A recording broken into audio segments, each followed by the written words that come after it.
I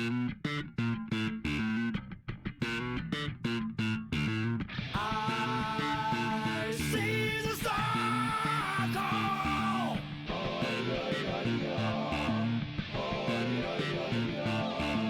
I see the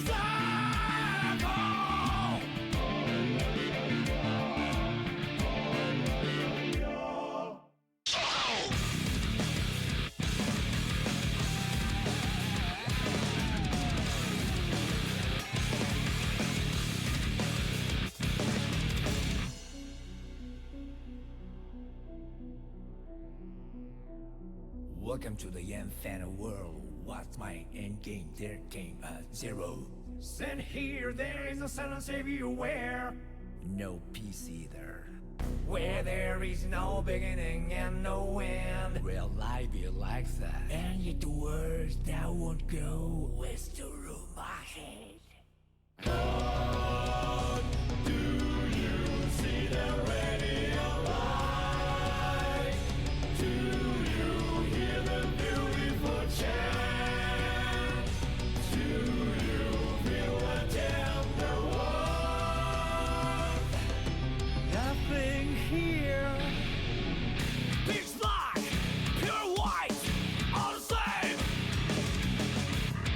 Endless, finite. Copy that.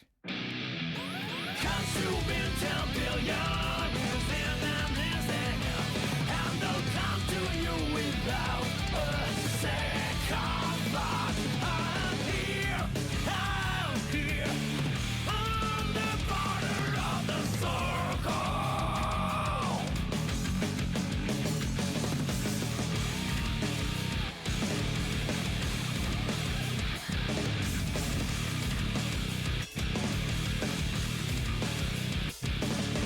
One after the other, over and over again, I watched a new pendulum. Where my left and can't reach like that through the wall, but I can't find you with access to the back of my eyelids. Pitch black, pure white, all the same. Endless, finite. Copy that. Consuming 10 billion years in an instant, and they'll come to you without a second thought. I'm here, on the border of the circle.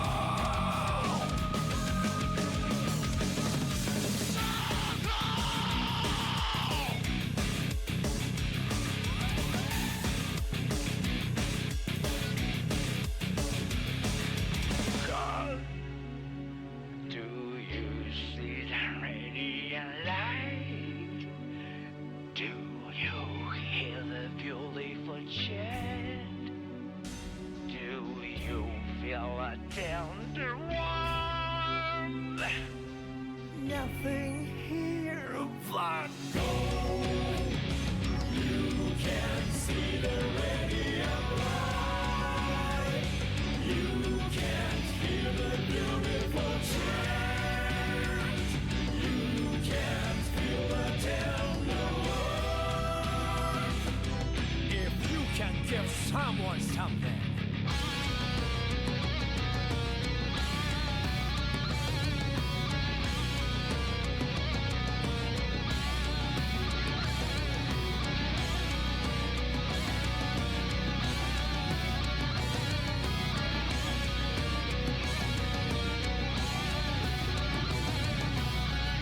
no hope, no rush, no hope. Copy that.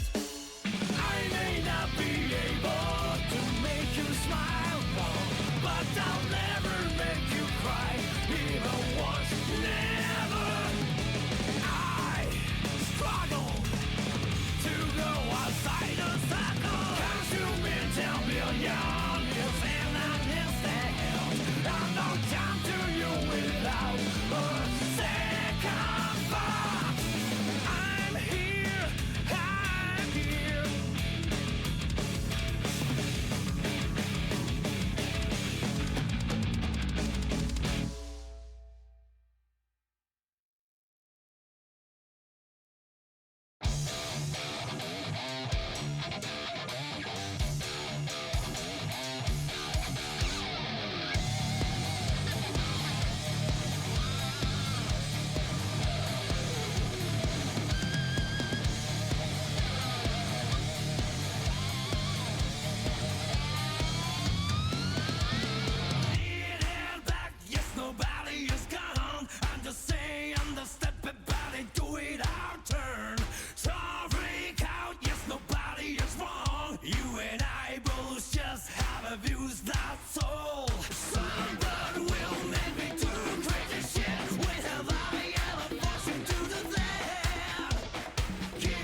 tiger, walk in the park.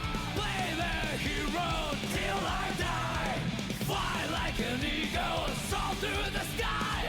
Be free until you die.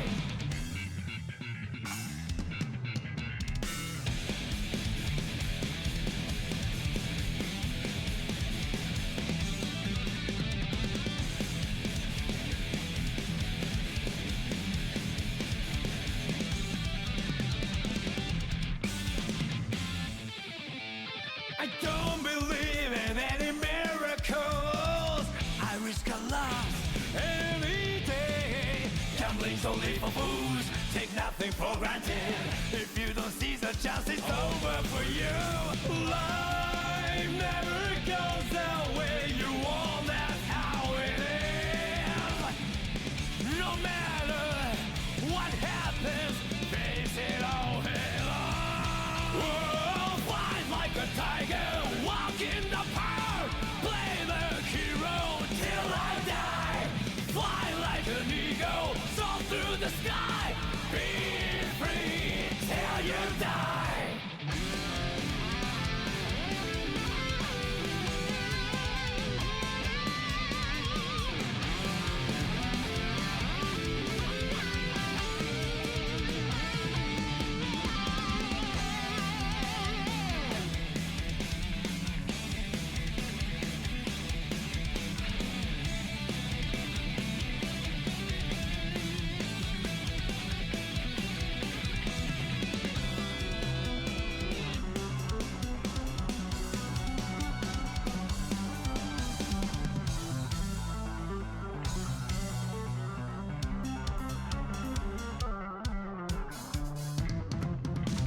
Life is about swimming against the harshest wave.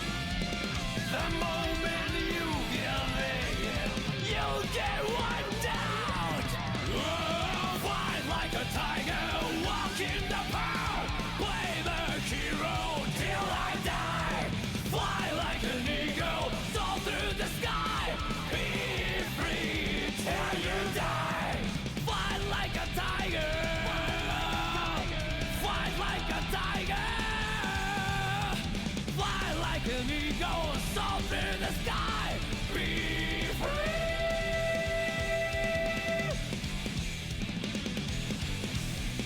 Till I die.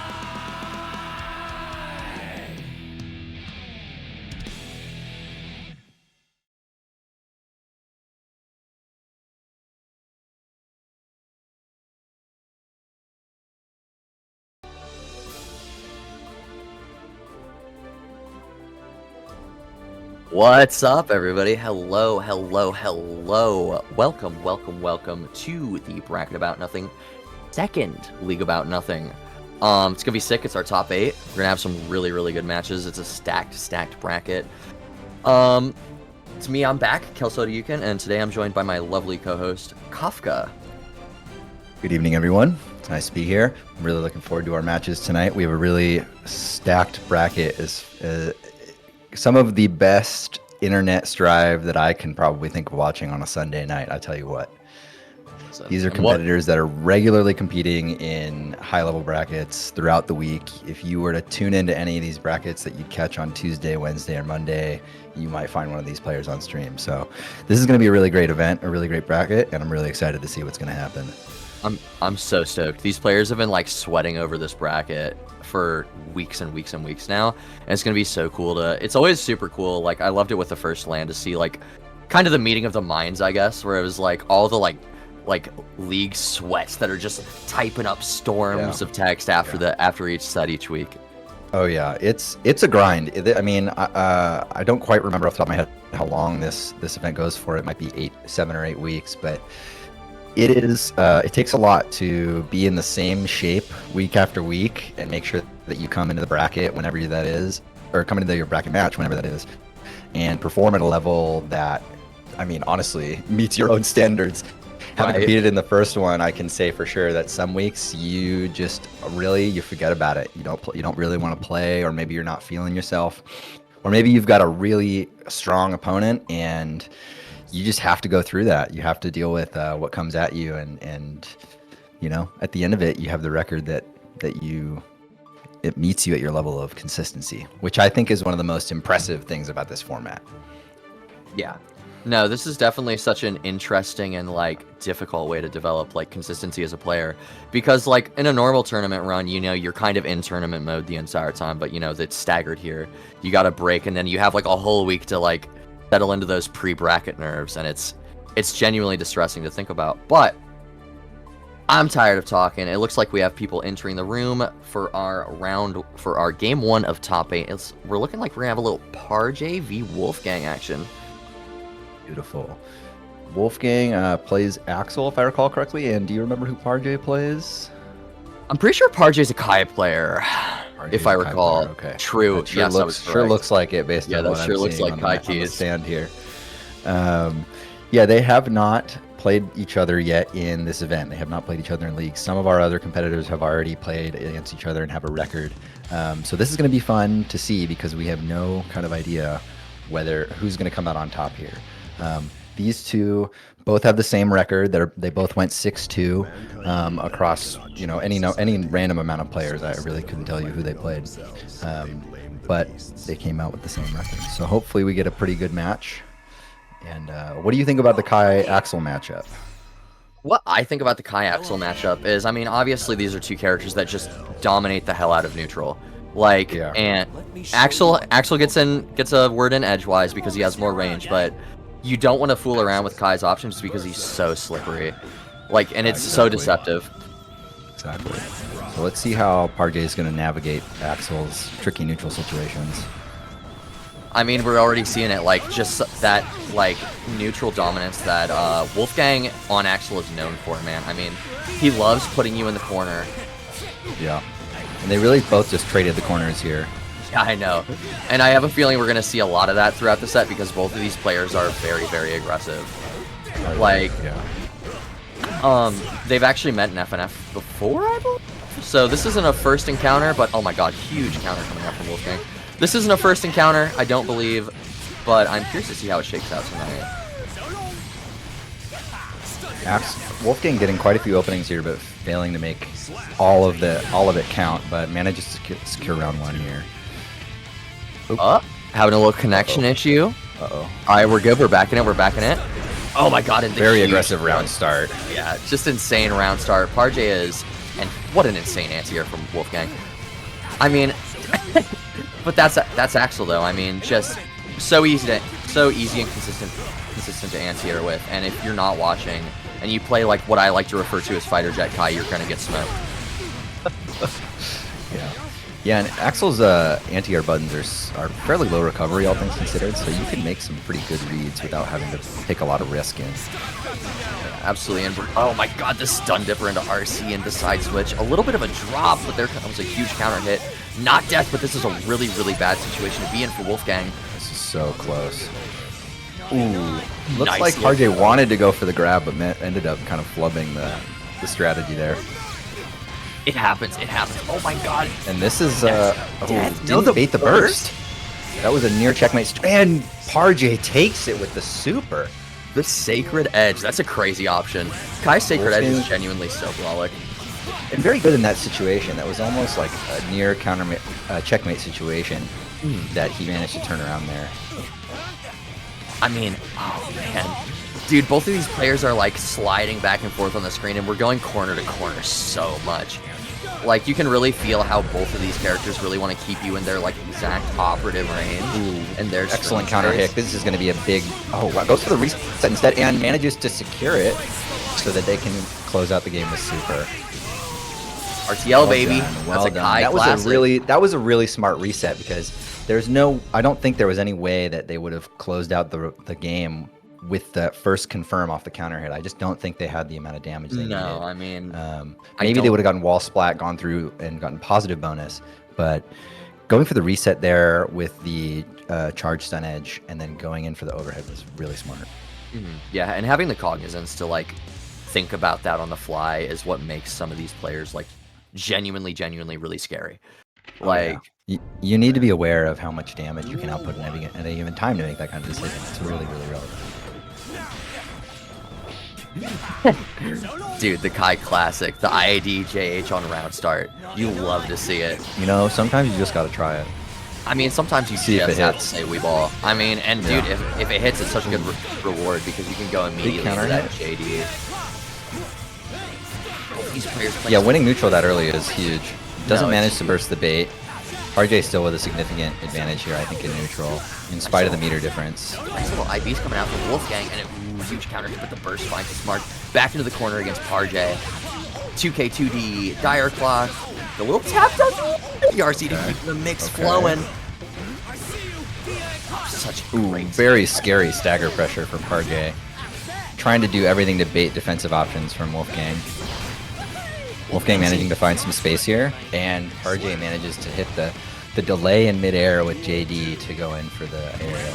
That's such a consistently strong option on Kai too that the rest of the cast doesn't really have access to. So if you're not super familiar, it's really it can trip you up. Yeah, and in a matchup like this, it's really important for getting Axel to whiff an anti-air so that you can come down on top of him. Wolfgang, despite the loss of momentum, seems relatively unfazed, and I think Oh, that's great backdash. huge. This is going to be huge. This should wall break. Oh, goes for a reset. Let's see. Oh my god, and yeah, Wolfgang just playing Wolfgang. really confidently. Playing for safety, playing for space. Knowing that Parjay has that burst, not letting anything get away with him. No, I mean, like, having burst in this situation, it's just like, it's so scary to think about, man. Like, you Yeah. can checkmate off any interaction, and due to the nature of the, like, amount of health and it being a one interaction for death for either player, I mean, burst could have thrown a match. Yeah, I would anticipate we're going to see one of these players use their burst here in just a moment. Manages to get the Heartbreaking. block from Parjay. It's going to go through the wall. Huge advantage here for Parjay. Seen a nice See little if bit of Wolfgang can crawl it back. nice little bit of FD breaking from Parjay. Another really high level technique that it's really fundamental for navigating the neutral, especially against a character like Axel. Oh, great burst whiff with the rainwater there. Yeah, you got the Axel move names. I cannot remember them. What a heartbreaker. What a heartbreaker. Wolfgang managed to have the read at the last moment, or the reaction at the last moment, but the trade was there already. And I really Parjay- liked what Parjay did in the last round. They really slowed down the neutral. You saw him start the match, or the game with a very aggressive round start, and then in the last round, they just played reactively, just waited, took space, walked backward, and waited for Wolfgang to make a mistake so that they could capitalize. I mean, and in a matchup like this, there's always very clearly like a line of demarcation on aggressor versus defender, and just the ability to like on the fly switch that up and go, okay, I'm not in the driver's seat, I need to chill, is crazy. Yeah, exactly. There's that air stall with the JD into a nice little throw. Yeah, that's a tricky setup to have to deal with. Because a third overhead can come out there, and you have to just kind of hold it. Man, the tap does conversion. A nice little, heartbreaking little drop, especially because that was so much damage left on the Huge table. counter hit. Huge counter hit. Not gonna do it, just barely. Just barely. Let's. Oh, huge backdash. But Oh, and Wolfgang manages to react with PRC. That was excellent. Unfortunately, Stenage is gonna do it. Projectiles will beat Axel, unfortunately. Listen. I don't want to hear no sympathy for Axel. I don't want to hear it. Keep that down. Oh, dude, in the Kai classic, the the classic coast. There's Just that using third that- overhead that you have to be aware of. Good conditioning from Parjay. He had not gone for that yet. God, and Parjay is running such a scary pressure game and manages to get a huge counter hit. We'll convert Oh, to and this death. is going to kill. Man, what a convincing showing from Parjay. Up 3-0. Yeah, very convincing.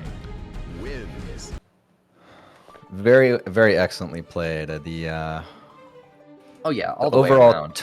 I think the overall tone of the match was very much controlled by the way Parjay wanted to play neutral at any given time. That first game started very dynamically. I mean, in the first round alone, we went from the right corner to the left corner. I think maybe 2 or 3 times before actually breaking the wall. And considering that the matchup could be played a lot more slowly, that was pretty impressively dynamic from both players. Yeah, I mean, I feel like at the start, because these players didn't seem very familiar with each other, like that time to kind of feel it out, see what's going on. It's vitally important. Yeah, absolutely. Next up, we have Saiboshi versus Envy. Looks like One hometown hero versus another ban homie and a frequent bracket demon. We're gonna see some interesting Soul V biking here. Two very, very aggressive characters that like to play on their own terms. play on their own terms. They both sort of have a semi-interactive play style, so there is like a level of similarity. But we'll see which player feels more familiar with navigating the other player's pressure systems. The amount of conditioning that each player applies is going to be huge here. Yeah, absolutely. Especially since Soul is so stagger pressure oriented. Saiboshi having to trade their burst early for some safety. Manages to make up the corner and go for a wall break with a very nice pickup. That's 60 damage for all Yeah, that. this game is effectively even. I mean, Envy has a meter and a burst lead, but this will be a huge conversion. We'll see what Using the happens fast Roman cancel. manages to drop the combo. Oh, the cold slash. That reaps so hard. I dropped that. Saiboshi. Oh my goodness. Saiboshi with the well-timed parry manages to close out the round after putting themselves in the corner. Biken moment. Actually, no, that's not Biken moment. That's a Saiboshi moment. Definitely. Saiboshi's well known for those very raw parries when you frankly don't expect them. You don't expect it, and they work every time. Yeah. Oh, big conversion coming out. Envy getting a significant lead here. Oh, huge counter hit on that far slash, and now we're all the way over in the corner. Envy trying their damnedest to bait the burst. Saiboshi's not going to pop, but does manage to lose a round. Man, Envy's rooting is always so funny to me, because I feel like Envy roots in a way that I don't see most Soul players root, where they will go for so they'll do baby combo, and then just to lull you into the false sense of security, they will hit you with the nastiest shit you've ever seen in your life. And it's so funny every time to watch it. Oh, big PRC. Great PRC to recover from that whiff grab. Is that close slash, far slash, stagger pressure? I was expecting some kind of stagger throw pressure there. You see Saiboshi getting the parry though.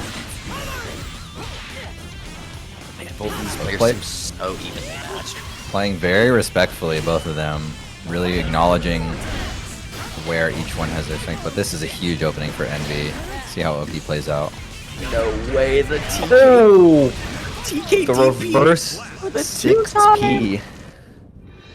Dude. Wow, that was huge. That was huge. That Yozansen's tricky, but Envy managed to time that 6P perfectly to make something off it, and then had the meter to convert. That was exceptional. I'm just mad that hit. I'm stoked about it, but why? And why do you get TKDP off that? What for? Yeah. You gotta have something, I mean, listen, Soul still needs buffs. 6S, garbage. All right, Soul apologists, quiet down. Listen, don't worry about it. All right, back into it. I'm interested to see. Saiboshi taking a. Sorry, go for it. Go for it. Saiboshi taking a much more aggressive approach to round start than the last game. Instantly going into a pressure sequence, trying to get the corner, but doesn't manage to.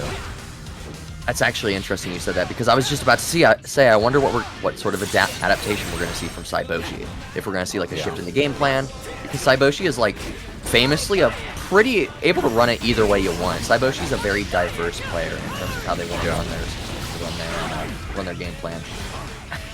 Just managed to get the tether. Need to get an opening here, and does not bait that burst. That Kara Gunflame is extremely scary. And with the low off the Bandit Revolver is just, yeah. Ooh, excellent DP to stuff that air approach. Saiboshi's managing to do this run up, kind of poke with jab, poke with 2K pressure, trying to find a moment where Envy is willing to maybe get restless, but Envy's just not budging. No, Envy is a very. I've seen them in bracket a couple of times. I've commentated for them once before. Envy is a famously stubborn player. Yeah. Like, Having played them myself, I would agree with that. Yeah. yeah, they are a famously stubborn player. They are hard-headed to a Yeah. fault and will not. It's very. This is gonna sound BM, but they are like not. They are so inflexible. They will run the game plan and it will work. Like It works. They managed to make it happen. it And works. That's their strength as a player, I'd say. And I think Soul suits them very well for that reason. So Envy up 2-0 here. Saiboshi needing to make adaptations that are going to net them, you know, a significant turnaround in game count. Let's see what happens. Just round start 2S. And Envy choosing to just play reactively while Saiboshi manages to go for, round start 2S. I mean, That can't beat that 5k there. no, you can't beat it. In this matchup, I feel like 5K is super strong. Spike is pretty stubby. I would agree. And you know, you can't. I feel like it invalidates a lot. I don't actually know this, so correct me if I'm wrong, but I feel like it invalidates the 5K, 6K frame trap. That's like leads into pretty good reward generally that a lot of Vikings like to run. If you're close enough, it definitely can. You have to be ready for it, though, right? Well, yeah, of course, that's the name of the game. Yeah. Speaking of ready for Envy it, does manage to spend their burst. I fully believe that they would not do so. No, But I confident in their own pressure game to just be able to make Saiboshi do something that leaves them open. I mean, Envy is just playing this wait and see game, and then waiting to throw those haymakers, and they hit every time. Like that huge counter hit success. Yeah, that's unbelievable. Didn't really capitalize on it as much as I think they could have. Am I wrong? So Maybe yeah, you that's can part see and a little parcel bit of more what you said. positive. You can see a little bit more positive reward from it. But I feel like Envy realized that like I don't have this right now, and they decided to do a gun feint to just keep it tight. Yeah. Get a little bit of maybe damage like you into running. mentioned, you know, Envy chose to go for a smaller combo to play more neutral so that they could get more openings. Because I mean that's their strength, and we just saw again that Envy managed to make 2 more neutral openings, get Saiboshi into a corner, and then just bait Saiboshi's burst to create a checkmate situation. Taken up to be the bracket of 3-0s as we see Envy up 3-0 against Saiboshi. And again, another really convincing performance from either player. Yeah. It's just like Envy's like very stubborn, like I'll wait and see, fuck around and find out way of playing neutral is like so difficult to fight. Is so defensive. I mean, even when it feels like he's being offensive and aggressive, there's still this element of like unshakability that I think pervades their entire playstyle, and both makes it really psychologically intimidating, but also just makes it hard to feel like you can get an opening. And yeah, I mean, it felt like Envy really just controlled every moment of those games. Yeah, I mean, and naturally it's sort of watching Envy like navigate neutral kind of gives me the same vibes of like you're trying to bash your head against a brick wall. Like it's very, very hard because Envy puts up like this just with like the movement, the in and out. Yeah. Is like just this fortress in neutral, and they're so aware of like their mash points and what to catch what, and they catch backdash so much with success. That's exactly what I wanted to bring up. Yeah, I think they know how to punish at pretty much what looks like every spacing, and when they can't punish, they don't even try. They're like, okay, I'm just gonna keep being mellow, keep my head cool, and wait for the next time that I get an opening. Speaking of brick walls and throwing haymakers, next up we have Kelmo, another hometown hero, versus Alpha Omega. Yeah, this is a matchup I feel like I don't ever watch. So, I'm gonna be honest, I don't know anything about this matchup, but I'm very interested to see what happens. We're gonna have to play the analysis on this one on the fly. I'm gonna start making shit up.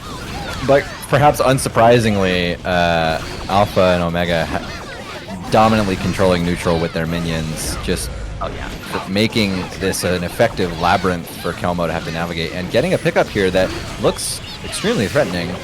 Going for the super. Oh, pickup. Oh, wow. That was so well executed.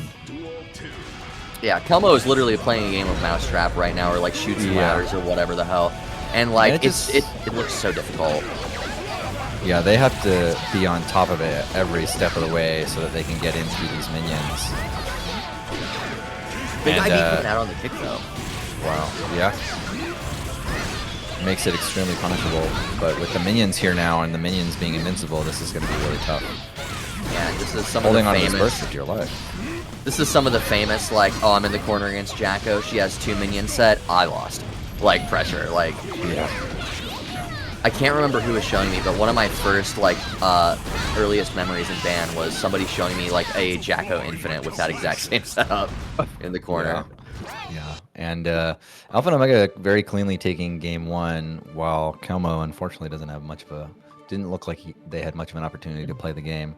I think they had in total 2 Okazeme situations Yeah. compared to what looked like maybe 6 or 7.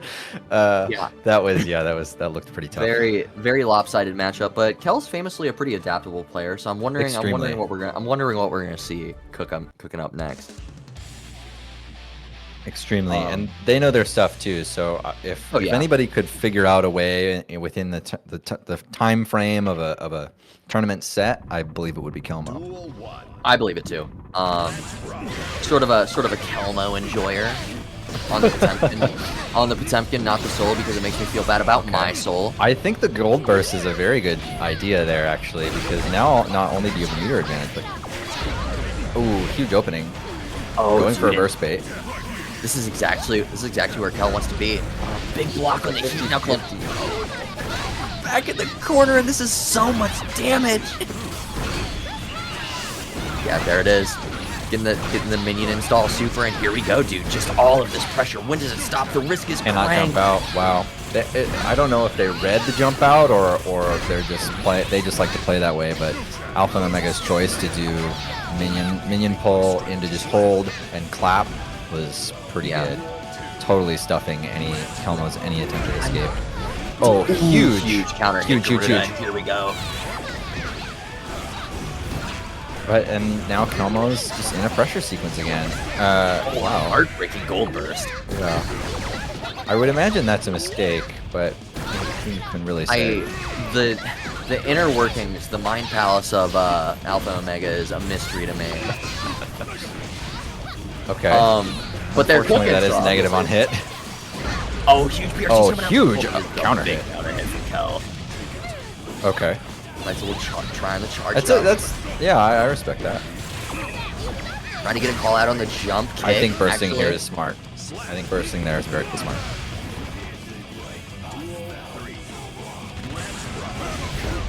I mean, Kel once again showing some of that adaptation. I mean, we went from oh my god, Kelmo is cooked, pack it up to hey, Kelmo might have a chance. Like so fast within the space of like a second, within the space of a match. Yeah, it's like we said. They know their character well enough to come up with adaptive strategies on the fly that actually are really effective. Oh my god, and you're dead. I mean, Alpha and Omega just did not let Kelmo play that entire round. No, and I need to. As soon as they were in the corner, they were stuck there. I need to consult the MOBA heads in ban, but I'm pretty sure that's airtight. Pretty sure it's unmashable. That's crazy. I don't think there's a mash in the game that hits it. I could be wrong. I mean, even if it was, Potemkin's certainly not going to hit it. Yeah, right? Potemkin's certainly probably not has to do matching some it. kind of. Potemkin, more than likely than not, has to do some kind of Mega Fist shenanigans to get out of the pressure with any level of consistency. If I had to guess, I don't know. Not a Potemkin. I'm just guessing. Like, ooh, and the huge. This is a good pickup. Kel said, "Get out of my airspace." Kel just trying to keep in, but it's so difficult because that Jacko D is so scary. Nice little hit on the Garuda Kelmo though. is really taking good advantage of the armor on Potemkin's moves to approach at this point. And this is going to be tough. This is really tough. I mean, Jacko's JD, the minion sets, the kicks. I mean, it's just we're basically playing MOBA Happy Chaos right now. Oh like, no. Forever Elysian driver coming out. That's gonna hit and it's gonna do so much damage. Crazy amounts of damage. Back to the okay, there's the wow.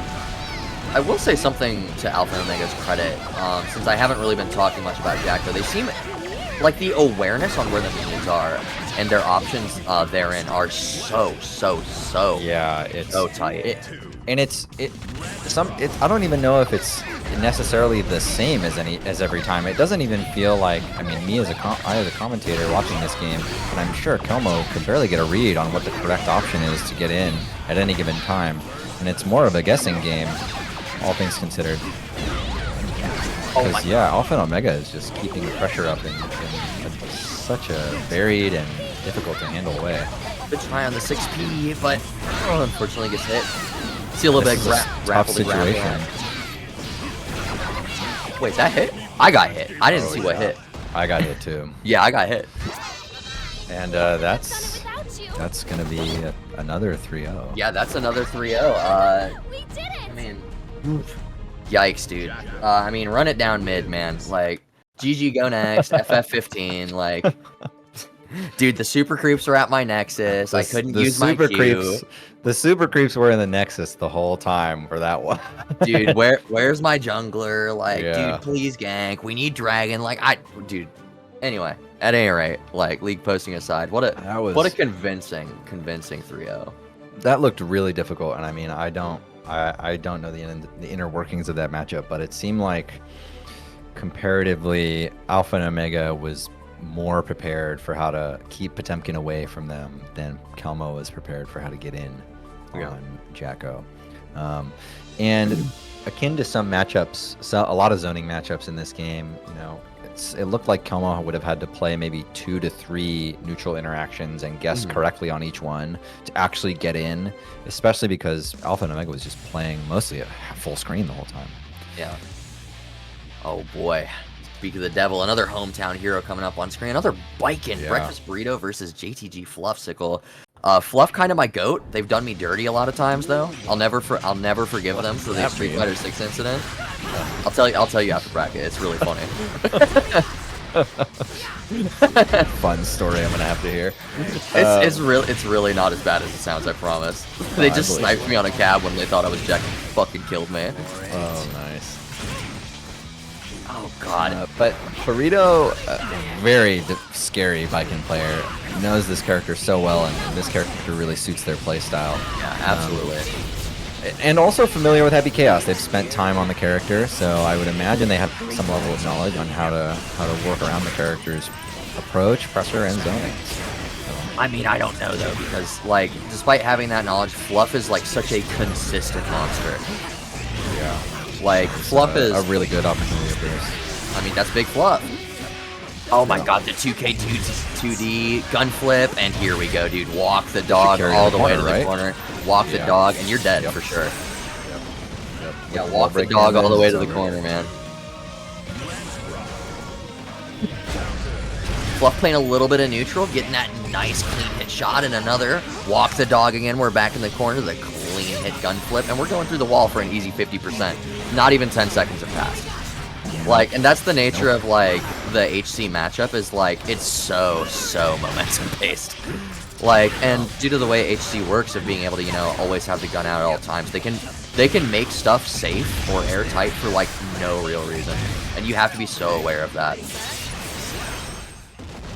Yeah, Fluff very cleanly handled both rounds that game, and particularly the second round, they kind of seemed almost if they knew in advance how to handle each situation that came up. They quickly controlled neutral, played in such a way as to elicit a response from Burrito, who the first time didn't bite, the second time did, and managed to just get carried all the way to the corner, and then that was it. Yeah, absolutely, and I think these two have actually played a lot. So like, I think Fluff might. Burrito I think. switching. Yo, we're seeing a little bit of Ramlethal Valentine. Yo, we got Jex Ghost in bracket. Shout out.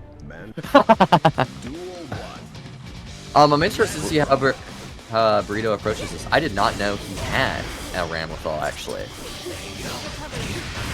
I didn't either. Yeah, I did. This is news to me. Cheeky charge in your face choice from Fluff here. Fluff not opting to play a heavy zoning neutral game, instead preferring to kind of play a much more aggressive Happy Chaos. That's kind of just how you play Happy Chaos now, yeah. The strength of the character goes both ways. Yeah, the strength of the character absolutely goes both ways, but they definitely incentivized Happy Chaos's mix more. I mean, obviously, you know, guard crush zoning is still incredibly oppressive, but like, this motherfucker's a mix machine now. And Fluff is a very like, Fluff is famously a hey, I want to hurt you player. Oh yeah, absolutely. Yeah. I think I knowing their play style with other characters. That was a great air throw. Very good reaction. Fluff trying to go for the cheeky mix-up, but that air throw stuffs that every time. Unless you've got the gun out and you're ready to cover your approach. Yeah, especially on that, you know, J2K, I think it is, which is already really ambiguous on which side it's going to hit. Right. Okay, big pickup here. Wall carry. This will probably splat, and then 6H for wall break, yeah. Windshield wiper through the wall. God, that's Now, so much okay, damage. I did not think Fluff would immediately spend their meter, but oh, that's awful. That heavy slash managing to catch the decoy while it was still up. But again, another excellent air throw from Burrito manages to seal the deal. Yeah, seals the deal. I mean, Burrito, maybe you know, maybe he's just trying to do TK Yozanson and is happening to get air throws. That's what I imagine, honestly. he's like, oh wait, sorry, wrong character. Yeah, wrong But, character. hey, he's I like, mean, actually, but it worked out. he's cooking. It cooks. Like, channeling a little bit of intimidating, even another air throw god. Yeah. I've never seen somebody hit air throws more than intimidating. It's like genuinely absurd. Like You seriously, practice watch them those enough, and you start going for them. I think you open up a lot of players. Oh You yeah, really do. for sure. Because most people are like, oh, I'll just air to air. Like, oh, Yeah. wait, I'm being thrown. I'm getting Yeah. hit with a scoop for the third time. Huh, this is crazy. Oh man, 2K2D shot is so good. And oh man, the dear, this is JS not is good. such a good starter too. Unfortunately, no conversion off there, but you're right back in the corner and the tap dust shot. Reset, God, wall slump. there it is. We're gaming now, baby. Just I'm remember really- if... No, go ahead. I'm really impressed with Burrito's the difference in Burrito's playstyle between Viken and Ramlethal. They've lost this round, but they're playing a very measured neutral, really just trying to poke out Happy Chaos with far slash and heavy slash, and just find their way in. They managed to get some really big openings, but they just Huge throw. didn't convert off of them. This throw is great because having Happy Chaos in the corner here is a big deal. Unfortunately, they let It's him a out. shame that it's Fluff's corner and you can't have it. Oh my god, and we're seeing some of that super strong looping pressure with JS gunshot leads into some of HC's strongest looping pressure situations. God, I mean, Burrito playing so solid. Going really well. Yeah. The JP. Do it to him 3 times. Great 6P. Okay, Huge Fluff's fire opting team. for YRC instead of burst here. Back in from Burrito. Fluff still here. has I'm butter really on the table though. I was really afraid for when the burst was going to come out, but Fluff manages to just whiff it entirely. We're seeing some And more. now of that it's- defensive playstyle. This is Burrito's game here. I would say so, yeah. I mean, Fluff is kind of playing a little nervous. Oh my god, huge throw.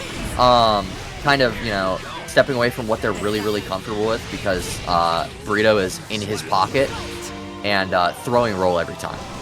What? He's throwing roll every time. What an excellent bait for an anti-air with the BRC, managing to catch Fluxicle while he's in his 6P animation. I know. Dude, that's my guy. Oh, dude, just huge stagger pressure and the PRC to keep it safe. Wow. Oh, that's a great grab. But the burst being online was, yeah. Oh, huge 6P coming out. This is going to be so much damage, potentially. Another air throw coming in from Burrito, man. Burrito has to be careful for YRC here. This is such a scrappy corner game. I know. Oh, huge YRC again in the 2D. Oh, man. You're dead. I think dropping the combo and air throw here. Huge opportunity. Has to. Oh, and the tech on the air throw. Doesn't matter, though. Oh no. God. Oh, my God. I think Yo, that's this death. conversion should do it. That's death. Walk the dog, baby. Oh wow. Wow, what a Man. scramble. That was an incredible showing from both players. Both of them really understood what each character wanted at any given moment in the neutral or in the pressure sequences that they were going on. And I honestly, I said neutral because honestly, the corner sequences, it almost felt like they were playing neutral in the corner, even though one of them was holding down and back the whole time. They Yeah. both kind of knew when the openings were, when the other player might jump. They were actively playing around those options. That was really, really incredible. I think that's one of the. Go ahead. The game changers for both players were the burst and the meter usage. I think if both players had been a little bit more conscientious about actively baiting the burst out of the opponent, that would have been nowhere near as like back and forth as it was. I think that's one of Burrito's strengths as a player because he plays so many different games at like a moderately high level and plays so many different characters within said games. And famously, he's a really good Scugs player. And that game is all 50-50, all mix, and all RPS. And like, he's fighting 50-50 the character right now. Like this is just RPS all day. Oh man, keeping it, letting it go a little long to try to get that burst bait. Oof, yeah, Fluff with a really dominant opening to this game, but Burritos managed to basically equalize it. Oh, what a huge counter hit. Tries to delay it again to get the burst bait. Not budging on the burst. Not budging. Fluff is holding on excellent to that for overhead life. block. Oh, we're back in the corner. Oh, this is so scary. In the 2K! Yo, the shot to keep it tight into 2K, man, that's some guilty gear. Wow, just the one opening managed to be a reversal situation in the Fluff's favor. Oh my Burst god. off the table here. Burrito has to be more careful. Fluff with 50 butter, man. I mean, a lot can happen on Happy Chaos with 50 meter. A lot can happen. Huge block. But oh my god, it gets blocked. Keep it burst safe. Huge punish. Wow, Fluff manages to make their way out of the corner, and now it's Burrito on the defense. Oh man, dude, I feel like we've seen this so many times. The same old story. Oh my god, and a huge whip on the throw into the electric god fist. Oh my god, I'm on the edge of my seat, man. Wow. Two flubs at effectively the same time. The reload not going correctly for Fluff, and Yeah. Burrito not managing to grab it when Fluff tries to do a gunshot with no ammo in his face. I know. And both players, just as soon as an opening is made in the corner, they capitalize. It's incredible. It's every time one of them has the corner control, it's so tenuous because the other player is just like one interaction away from just turning it all the way around. And so now it's 2-1 in Fluffskull's favor, I believe. I think that was 3. That was 3-1. That was 3-1. Okay, all right. So yeah, incredible showing. I mean, honestly, 3-1. The scoreline, the classic. Oh, it was close 2-0, but like close 2-1. But like those were very close games every time. Yeah, every single time. Both players played really competitively. So that scoreline, I think, does not accurately reflect the quality of gameplay that we just saw. That was very impressive. The fumble's actually from not having concentration, not being out of ammo. Oh, wow. Which I never assessed that because whenever that happens to me, I'm out of concentration and ammo. So I just assumed it was. All right, so we're actually coming up soon. We're getting into winners semis. We're looking at Parjay versus Envy first up on stream. And I mean, what happens when you have a brick wall versus like one of the most confident and domineering players we've seen in bracket so far tonight? Like, yeah, this is really going to be a test of whether or not Parjay can open up Envy in the neutral. Both of them have really, really amazing presence of mind in the mid screen and in the corner. And so it's going to be, can Parjay, when they are close enough to run their pressure, can they mix it up enough to get Envy to crack? And conversely, when Envy has the advantage, are they going to be able to keep it for long enough so that Parjay can't get out and can't turn the situation around? I mean, and who knows, man? It's anybody's game. Like, I don't have any projections or speculations either. Like, I genuinely can't imagine how this is going to shake out. I do think that Parjay will have a little bit of an advantage, initially, because Soul famously has to play a little bit on the back foot at the start in neutral, before he's able to bully his way in. So Envy's gonna have to lean towards a little bit more defensive playstyle, especially with how much Parjay loves to represent like A, stun edge, to keep that spacing, but also B, the JD air stall to like vary the timing. Right. Yeah, varying the timing of approaches is something that Parjay, I think, is really excels at. And while Envy has great anti-air, it's going to be a test of whether or not they can react to the differences in Parjay's approach timings. Oh man, and we're already in the corner. Yeah, in the corner. Envy really challenging that pressure at the beginning after the 5K, but the trade managed to go in Parjay's favor. So I think it's a trademark moment of Envy realizing like, hey, like I can't let Kai get me where he wants me. I've got to try to force my way in using some of Soul's more brawlic options. Right. Dude, the JD air stall into the triple overhead 2K 2D Dyriclot. Great frame trap there with the Future Arc. Oh my god. That's so much damage. Oh wow, and we're this is gonna going to do it. Yeah. Parjay seemed to have that totally in the bag. I mean, yes, there were a couple, it was a reset after reset with throws, but that seemed to be going so well for them, and then Envy just managed to turn it around. I mean, it's evergreen, right?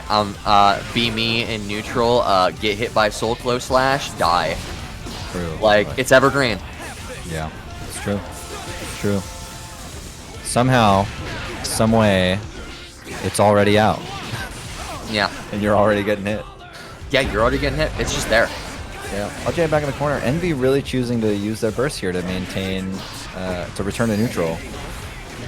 Interesting DRC mix-up. Oh, it's a really double overhead. Parjay, I was just going to say Parjay has burst here again, but Envy already knew. Oh, a little bit of a drop on the combo, but it doesn't matter. Keep it tight with that 6S Gunflame. Close it out. Yeah, good awareness to notice that they dropped their combo and just a mash to keep the pressure up. Yeah.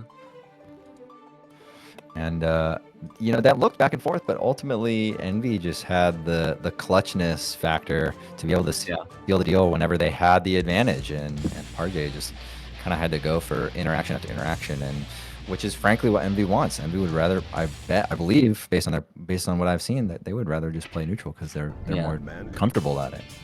And, I think it also really, I don't think Envy could play another character at this level, except give an exceptional effort, except for Soul, because Soul's toolkit is so, like, diverse and fluid. Right. Like, very so it really, to what they want to do. Yeah, it really enables this, like, kind of slow, methodical game plan. Which is funny because Soul Bad Guy's like angry, I'm gonna hit you guy. So it's kind of funny, yeah. Oh, huge mash on the 5K. Big counter hit here, good corner advantage. Manages to get hit by the charged stunnage. Surprised to see that. It's a little FRC on that Stun Dipper just to keep it tight. And dude. And here's what we're talking about, There it is. But I mean, going. Here's the other thing we're talking about. Yeah. And what's so crazy is Envy is so committed to doing the hard ass drop timals too. Like those TKDP routes are hard. Like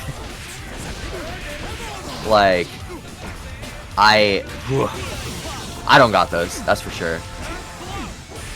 And it doesn't seem to be working out in Envy's favor here because, I mean, that going for that very difficult combo cost them the game. But yeah, I mean, even then, when they succeed with these kinds of mix-ups, it works great. All right, pack it up. I'm not even commentating what just happened. Pack it up. All right, back to neutral. We're in a little pressure situation. That just guard really throwing everybody across the screen. Ooh. Big counter hit, but the burst comes out from Parjay. Parjay realizing that, hey, I don't want to take this amount of damage. I'm trying to keep it tight. And using that burst incredibly safely. Oh my god, the huge clean combo. hit Oh my TP. And dude, that's really the thing that's so sick about that dust loop too is it puts them right on the right height to hit with that 5H, because it's one of his strongest wall break options aside from tap dust, I think. But I mean, 5H is just a little faster, a little bit more consistent. I don't think you can do 5D on that dust loop. So Parjay on the ropes there after the wall break and got just frankly too restless. Tried to get a hard read with the stun dipper in, but Envy knew. Envy was already in the air. I mean, Close Envy's around locked with in. the P's. Yeah, close around with the punch button. I mean, Envy operates at such like a high level of awareness and has like, and I don't know whether this is just time and tenure and experience on the character, but they think so fast. Like you can physically see reflected in their game plan, like the time of like thought to action. Like they have some of the fastest adaptions we've seen all night. Yeah, and Or Parjay with a huge advantage here by winning round start. Manages to secure the corner but not keep it after Envy just successfully abares their way out. And now it's Envy with the advantage. It was such a smart burst too, because that root would have done so much damage. Yeah. You would have been living on a pixel in a dream, man. RJ again with corner control needs to play so really respecting Envy's ability to mash their way out. And Envy is going to burst at the last moment. Oh, and a nice little 5P mash. I really like that because the BRC was really just gave Parjay a moment to be like, what's happening on the screen? Yeah. And then they just went, okay, I can just walk forward a little bit, wait for their landing, and then they closed it with the punch. I feel like BRC is undervalued quite a bit because it's really such a good, hey, slow down. I need time to think tool. Yeah. And it's genuinely a really, really good use of meter. Not in all cases, you know, because the Roman cancel system is so diverse, but it's so good. Especially in a matchup like this where you're getting manhandled by Envy off of any, like, big hit. That, like, time to think is vital. Oh, dude, and here it comes. Speaking of being manhandled, Envy throwing haymakers. Close slash, HTP. No clean hit, though. Oh, dude, catching this. RJ's looking okay here. With burst and meter. And Envy going for it. Bro, why are you demanding me to drink? Stop it. I'm busy. I'm surprised Parjay is playing this so aggressively. I would imagine going for zoning with projectiles would be strong here, but they opted to play a little bit more aggressively, evasively, certainly, and jump over the Bandit Bringer. But once Envy was in the corner, they just ran them down, applied some pressure, and then that was the end of it. Yeah. So Parjay managing to make the adaptations they needed to come back alive in this game. I'm beginning to wonder if Parjay was maybe a little afraid of like the option representative, like low profile. Absolutely, yeah. Yeah, I'm hydrating right now. I'm drinking. Like, hold on, I'll leave Kafka to do this for a bit. You got round started. Okay, get hydrated. Envy, frankly, So wasting thirsty. their gold burst immediately this game. Parjay capitalizing immensely, gonna get the positive bonus with the wall break. 50 meter burst on. I mean, Envy has nothing in comparison. They'll have to bring this back using their wit and whim alone. Wit and whim, dude. I love that. That's tight. Excellent conversion from Parjay with the stun upper RC into the full combo into the wall splat, and Parjay's got the first game. Yeah, Parjay's got that first round, and Parjay just looking like they've shaken off the rust, gone, okay, no, I got this. I know what's up. I can run this now. Absolutely. It seems like they've certainly made the adaptations to their pressure sequences that aren't allowing Envy to actually, perform really any real abare to try to capitalize on escaping. Yeah. And an exceptional frame trap that's going to lead to another full combo. Oh, Envy with burst back online here. Oh, and that's going to be a lot of... What? Going for a little bit of a reset? They have to play around burst right now. Yeah. Oh, dude, and that's so much damage. It's going to be a big combo. Yeah, this is a big combo. Oh, and the TKDP for so much damage. Huh.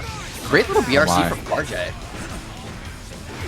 God, the thing I love and really appreciate about Parjay is like how much they represent 5K. Oh my god. The 6H whiff punish. The 6H whiff punish. Said, sit down, shut up. I'm still here.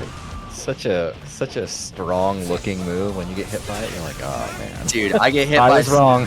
I get hit by counter hit 6H, so I'm like, alright, my bad. I take my hands off the stick for a second. Like, my fault. I didn't know it was like that. There's that air stall again. A triple overhead, but no 2K2D. Excellent 5K to stop that pressure from coming. Forcing burst out of Parjay. Okay, Parjay's still with the corner. Oh, Playing out of the timer. Great IV on the stun edge, though. Envy with a lot of resources to get out of here. Envy has so many resources, and Parjay is like playing so self-assured. You know, that in and out. We're seeing some Street Fighter, honestly. Like, what game are we watching? We're on the tapes. Oh, dude, this is gonna be so much damage. I think you're dead. I think this is gonna kill. Yeah, you're dead. That's clean. Wow. That was a across the entire stage combo in 2 days. I mean, if Happy Chaos was on if you told me Happy Chaos did that combo, I would believe you. I would. I mean, Soul is basically just, you know, HC damage with sauce. True. That's basically all it is. True. And Envy manages to close it out. I mean, Envy's just consistently one of the sickest Soul players. Definitely deserves to be up there in the great name with the greats like Mike Saftig. Just really, very consistent play. That's the defining feature to me. I mean, Parjay adapted and managed to come very alive in the middle of the set, but they sort of rotated back into, I don't know if they're habits or maybe they sort of expected Envy to continue going on the Yomi layers, but as they returned to adding gaps in their pressure in the corner, Envy was already ready to mash, hit 5K, hit 2P, and then had at that time either the meter or the ability to convert from and that was just what sealed it for Parjay. I mean, that was the nail in the coffin. I mean, Envy, as we've talked about literally every single time they've been on screen, is so content to play the long game. And Envy is a very much, I will gas you out and then kill you type of player. Like just the ability to just stand still for a minute and go, what you gonna do, you know? And that's like a summation of Envy's entire like structure. Yeah. And I mean, I really like the way that Parjay approached it. I mean, they were playing very actively, playing aggressively, putting Envy into pressure situations. They had corner control for so much of the match, but it just ultimately they weren't able to play around Envy's own defensive ability to close out each of the rounds. All right, but enough about those two. Now we got Alpha Omega versus Fluffsicle. Fluff not getting a long break between sets before they're back up on stage. And I'm actually very interested to see how this matchup shakes out. And if we're gonna see Fluff represent a more defensive play style with more like guard crush loops, because like I feel like they cannot contest Jacko's pressure up close when she gets the ball rolling. Yeah, how do you feel like Happy Chaos needs to play in this matchup? I feel like Happy Chaos kind of needs to play a more wait and see type of game. Needs to really prioritize, you know, curse application. Needs to prioritize, you know, looking for small little openings and trying to just constantly represent the threat of like JS shot, 2K shot, and guard crush loops in general. Yeah. Like, yeah, I think we're seeing exactly what you're talking about, where Fluffsicle is playing at like a mid-screen to full-screen game and just really willing to play against the minions, then apply pressure, play against the minions, apply pressure, and eventually they sort of just find their way in due to the beauty of Happy Chaos's pressure. Hey, I mean, I love it. It's sick. Fluff rolls through to get the opening, and this isn't going to do it, but it's just about. No, it's not going to do it, but this is such a scary position to be in for both players. Kills both minions with the 60, and then Fluff what a huge air-to-air. Yeah, that was really impressive. Man, I really like that Fluff is representing 2S more. Because 2S is such a long button, and I feel like that's kind of emblematic of like the readiness and willingness to like just sit and wait and try to catch mistakes as opposed to forcing them. Oh, dude, that was supposed to be Deus Ex Machina. Yeah. Deus Ex Machina, yup. It happens to the best of us. Even Daigo Inahara drops combos. Oh, dude, what a good shot. Alpha and Omega having a little breathing room, but no. Yeah. This is the thing I really like about Fluffsicle's Happy Chaos. Is like we saw like in that match, like them switch gears in between interactions, like twice. Right. And that's like, and I think that's one of Happy Chaos's biggest strengths, in my opinion, because of the ability to, you know, just like run shot to keep your approach tight. It's one of the most dynamic parts of the character, honestly. It's also very annoying to fight, though. Oh, absolutely. Yeah, it makes it extremely difficult both to get in and to get away. It's really like this just incredible all-around tool. And yeah, I think Fluff clearly handles this matchup really well. I'm not sure if there's a difference in the level of preparation between 2 whiff throws.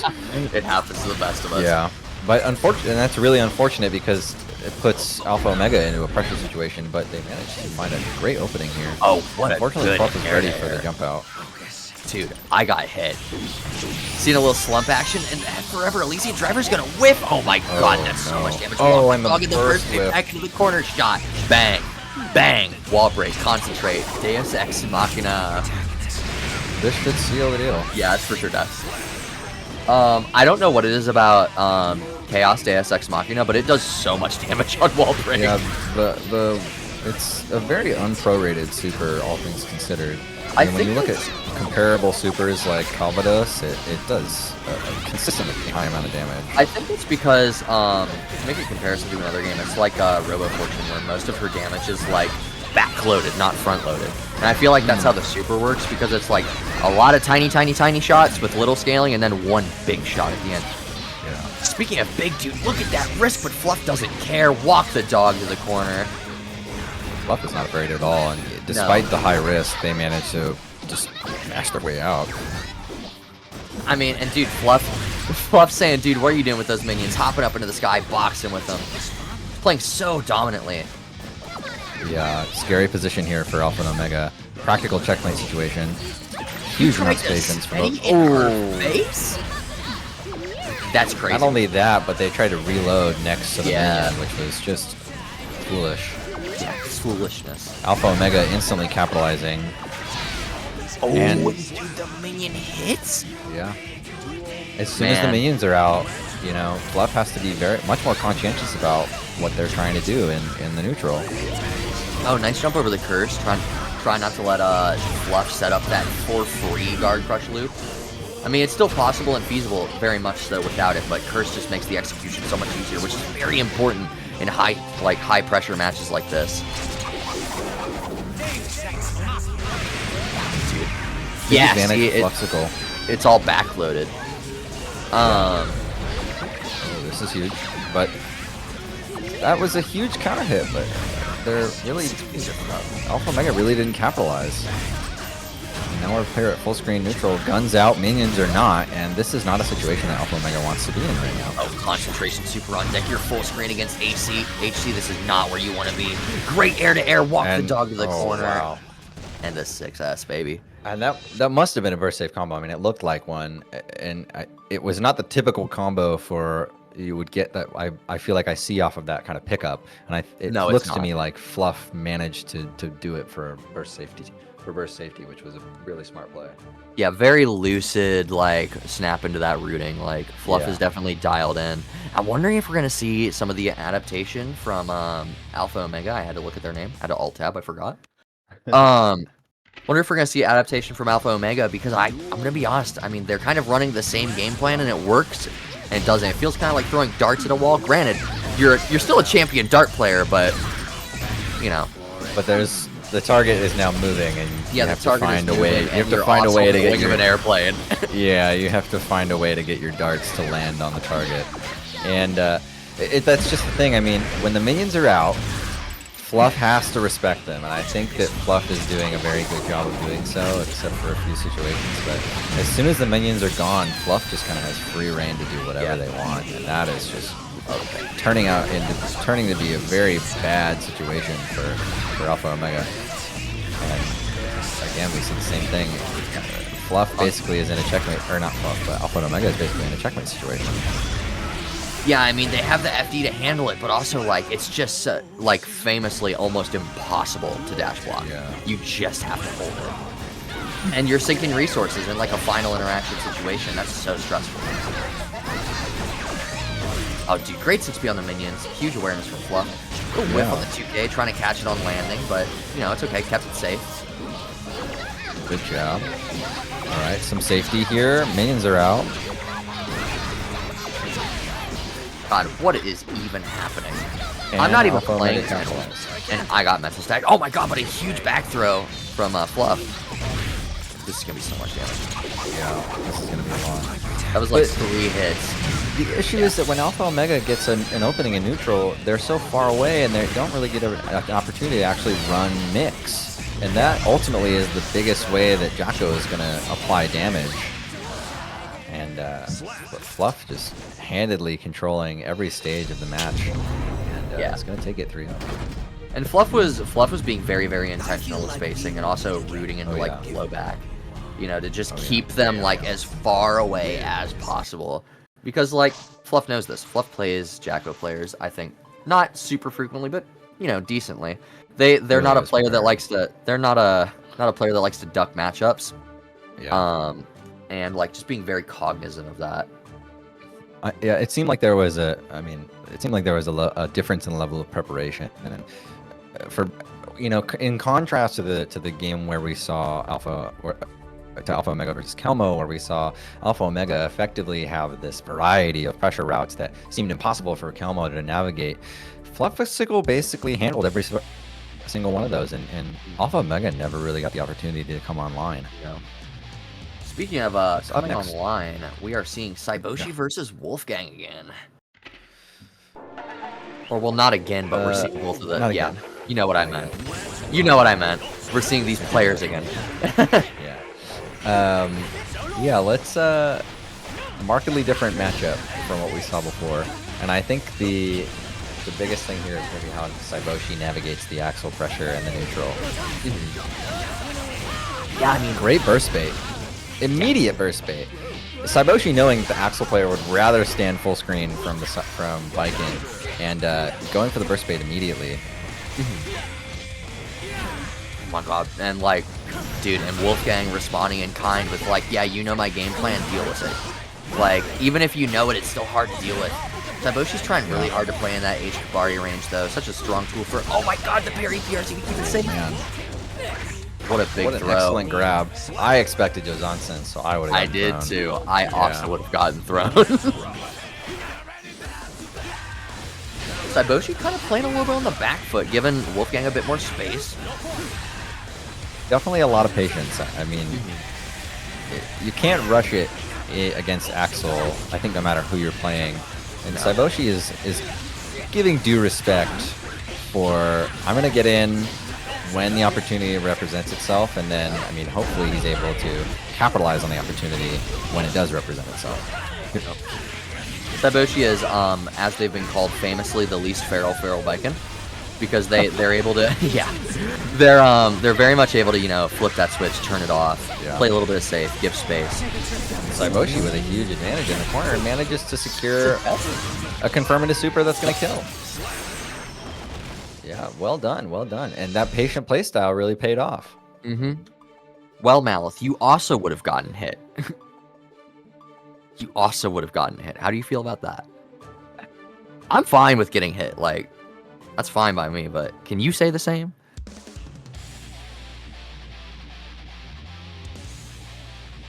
So I think Wolfgang here is the one who needs to make some adaptations. I mean, clearly because they, you know, they're down a game, but also because it seemed like Saiboshi kind of handled the matchup and the neutral very well. So we'll see what Wolfgang has in response. Yeah. Wolfgang almost feels like they're a bit shaken from their loss earlier. They're not playing quite at the level of consistency they were earlier. They're representing options like Rainwater a little bit more than they were. And I don't know if that's like intentional dependent upon the matchup, or if it's just, you know, trying to, you know, throw darts at a wall and see what sticks again. But I mean, still. Like, even if they're playing a little bit on the back foot, a little bit scared. Oh my god, huge IB. Yeah, right there. I think they've begun to play a little bit more aggressively and play around the fact that Saiboshi is doing a lot of waiting. And if you can find the middle ground where you get your opponent into thinking that they should be waiting, but instead you're just taking the opportunity to take space, then that's what you really want to see here. And this is going to be a reset. Perhaps a drop wall break. I can't say. Potentially, but I don't know. I feel like it was intentional because the stick was so high. But I mean, if it was, that was so risky because of the stick being that high. Swimming opportunity. Okay. Oh, dude, a little tap dust action. Oh, but the burst coming in clutch, and Wolfgang managed to find the grab, and I think that's going to seal it. Yep, that's sealing it. Takes us to 1-1.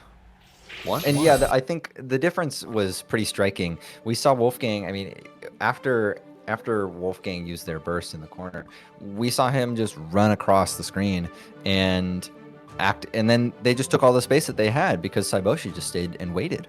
Yeah. Expecting some full screen play, expecting, something to come that would be a marked return to neutral, but instead Wolfgang just took all the space and said, maybe expecting some Rensen, maybe a little bit of rainwater, but no, just we're running it down. We're getting into the paint and we're boxing. Which I think was super effective because, Saiboshi, like you said, had been playing that patient game and was for sure not expecting it. And now Saiboshi, I think, it has recognized that playing aggressively is going to be a benefit to them.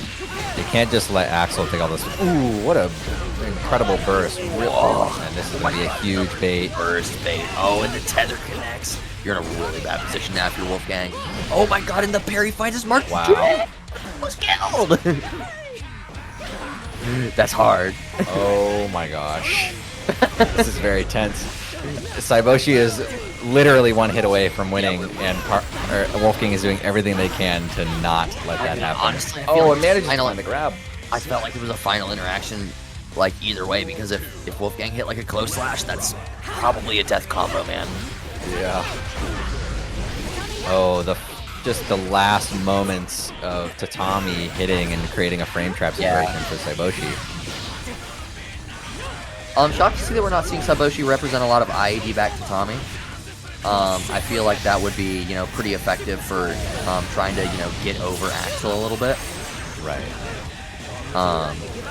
But then again, also...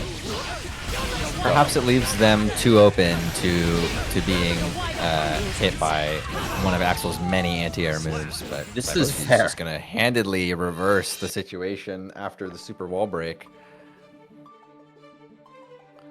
Wow. This is fair. Yeah. Oh my god. Yeah, dude. that was Like, that was a happened? Biken moment. That was Yeah, indeed that was a a Biken Biken moment. Dude, we saw the Yozons and RC Yozons and like, dude, what?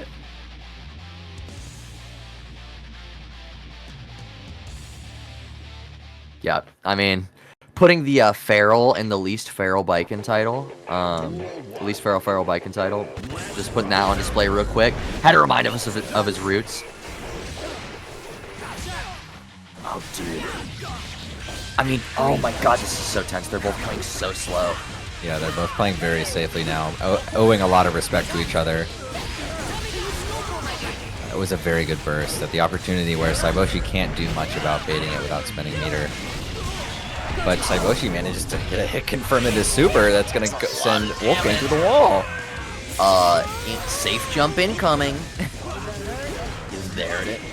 Oh, it's Tatami safe jump, but That was not the Tatami safe jump. But it was a jump with a move inside of it. that is true, and that's functionally the same. You heard it here first, folks. Every IAD forward with a normal attached.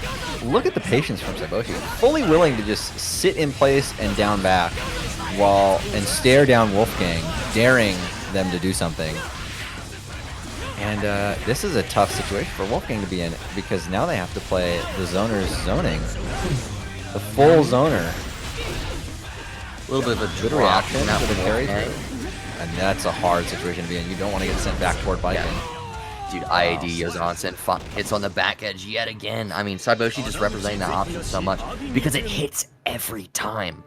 I mean, it's very hard to react to. Yeah, it's incredibly difficult. Yeah, and I mean, you really have to know in advance the spacing. You react to the jump. You don't react to the air dash because it's too late if you react to the air dash. So, really really excellent showing by Saiboshi, really showing that they're able to adapt to what the Axel player is going to represent. And next we have another Biken matchup, Burrito versus Kelmo. Oh, man. Burrito versus Kelmo. Two band legends. Two band legends that play each other frequently. I was there for the first to 63. A dark day in these two shared history. And, you know, seen a little bit of a grudge match coming out in top 8 tonight. Dude, and here we are already seeing the completely different style of play from Saiboshi and Burrito. Saiboshi was like, yeah, you know what, I'm chilling, you know, down back Danny or whatever. When Burrito is like, I only hold forward, I only parry. You ain't got these. They must have amnesia because they forgot Burrito was him. Wow, Burrito just completely. Yeah, absolutely. What a strong perfect, and that's so devastating. You know, your first round of the set of the first of 3, and it starts with a perfect. Like, Kelmo's gonna be feeling it. Yeah. Oh, but still doesn't. Kelmo finding signs of life. Oh, dude, little funky little BRC action. And this is scary for Burrito. Kelmo with corner control is not a fun place to be in. And wow, there we go. Car Buster, baby. Scared of the Potemkin Buster. Yeah, Burrito loves representing that far slash so much.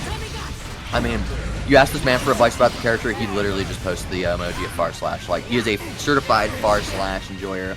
Played up in the cut for it. If I had a 9-frame button like that, I'd press it too. So true. Excellent bait on the YRC by Burrito. Most likely gonna wall break super here. Yep. I don't think so. No, it's not gonna kill, but it is gonna lead into a safe jump and a lot of damage. Next interaction is death for Kel. Oh, dude, the JH Yozansen JH. I got hit too. Yozansen. I got hit for sure. Yeah. Yeah, that's a tough one. That 50-50 is really hard to deal with, especially if the Biken has 50 meter. And Burrito really showing that they either understand the Potemkin matchup or understand the Kelmo matchup. One of those two things is true. Or maybe both. I think it's a little bit of both, if I have to speculate. Yeah. Owing to the aptitude with which Breakfast Burrito managed to handle all of Kelmo's possible options at any time, especially in the corner, I would agree. Yeah, I mean, seeing Burrito maybe slow down a little bit, which is kind of weird and out of character for him. Maybe, you know, owing a little bit of respect, try and change up the game plan a little. Oh my god, I parry on the Garuda, never mind, we're back. I did not know that could do that. I also did not know that could do that. That is insane. Big ID coming out from Kel, and oh my god, the awareness coming back to PRC. Huge counter hit here. No burst out of Burrito. And we're just resetting of both players. Yep. Tons of respect. Burrito slowing down a little bit. Big 6P coming out from him. Oh my god. That grab is a big deal. Yeah, this is huge. But the 5K whiffing is not good. The parry, but the bit Mega Fist catches Burrito swinging. That was a scary situation. That almost let that slip through their fingers.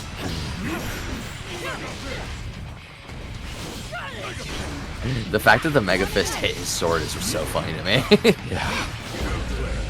Oh, huge counter hit coming out from Burrito. We convert here, except a little bit of a drop. Oh, wow, man, just to beat the armor. Goes for a reset instead. With the tether, yeah, I understand. And now it's Kelmo with corner control. Dude, doing that's a huge amount of damage. Dude, shoulder tackle into flick is so broken. Taking full advantage of the armor. Yep. To seal it out. All right, well done. That's 1-1 for our noble competitors here. This is like band battle of the gods. Honestly, this is like the band lore matchup. Indeed, yeah. Oh yeah, it's like, yeah, definitely. Oh man, both players, you know, kind of dialing in, reacting and adapting to each other's game plans on the fly. Dude. Never mind, I lied. Start from Burrito. Aggressive round start managing to take the burst. Getting the burst that early is huge. And throw. The side switch. Where am I? I got hit. I'm in the corner against Spike. This is not good. This is Tommy St. John. That's a lot of damage. Yeah. Burrito. Yeah. Okay. Wow. Yeah, Burrito running it. Just Burrito is very, very secure round one. That's the thing that's interesting about Burrito's biking is Saiboshi's kind of a little bit flashier, but Burrito keeps it real simple. Yeah, really tight. Yep.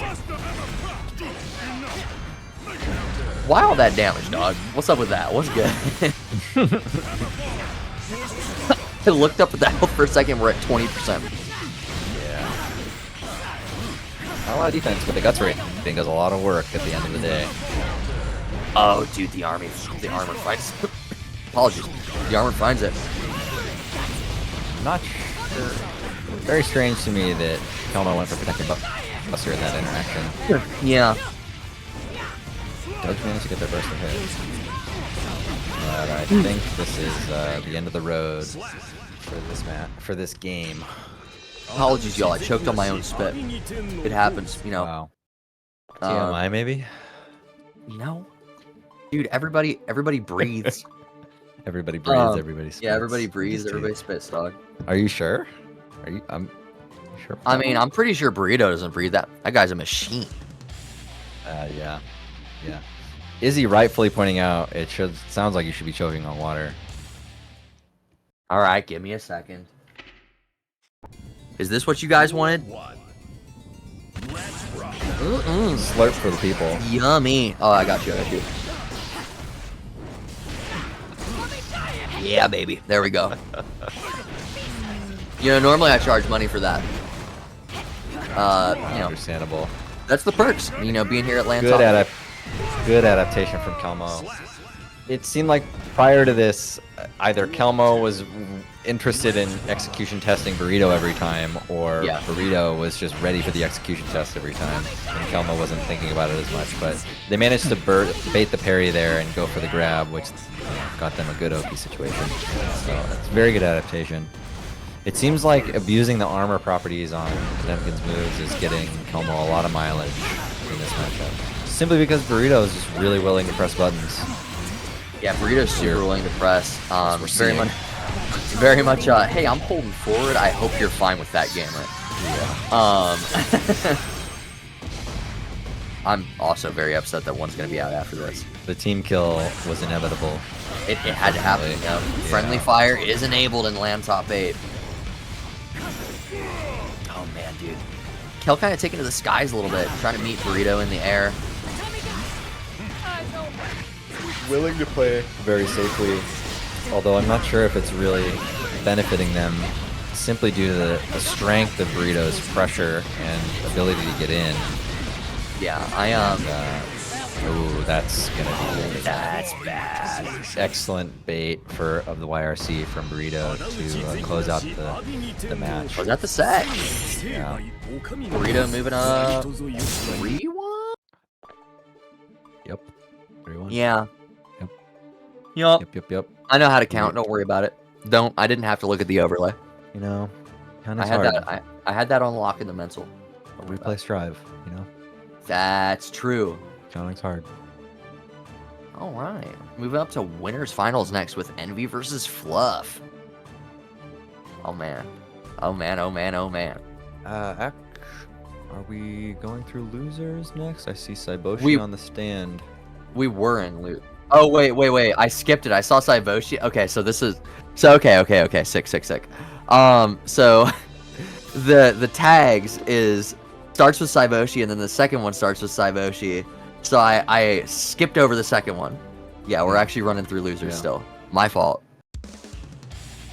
So it's Saiboshi versus Alpha Omega, and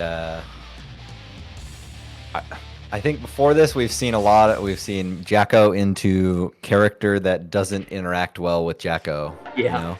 And now we're seeing maybe a little bit more classic of a matchup. Very interesting.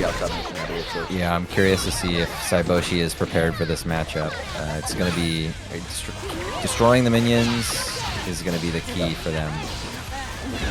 Oh, huge backdash. Huge bait. Dude, and we're back into the corner. This spot where Alpha Omega is just so comfortable. The Forever Elysium driver. I think this scale's really heavy, though. I lied to chat. I mean, that still scales heavy. It would have Yeah, I killed mean, it that's raw. scale's heavy, yeah. Huh. It did more damage than I thought. Yeah. Oh, dude, the PRC keeping him moving. Saiboshi managing to find a pressure sequence that allows them to wall break, and now Saiboshi's got positive on this. Ooh, but sniped out of the skies. Yeah, shot down. No That was bird watching brutal. happening on Alpha Omega's end. But cancel into the super for invincibility at the last second after ball. Saiboshi was in the middle of their 6P animation. That hurts to see.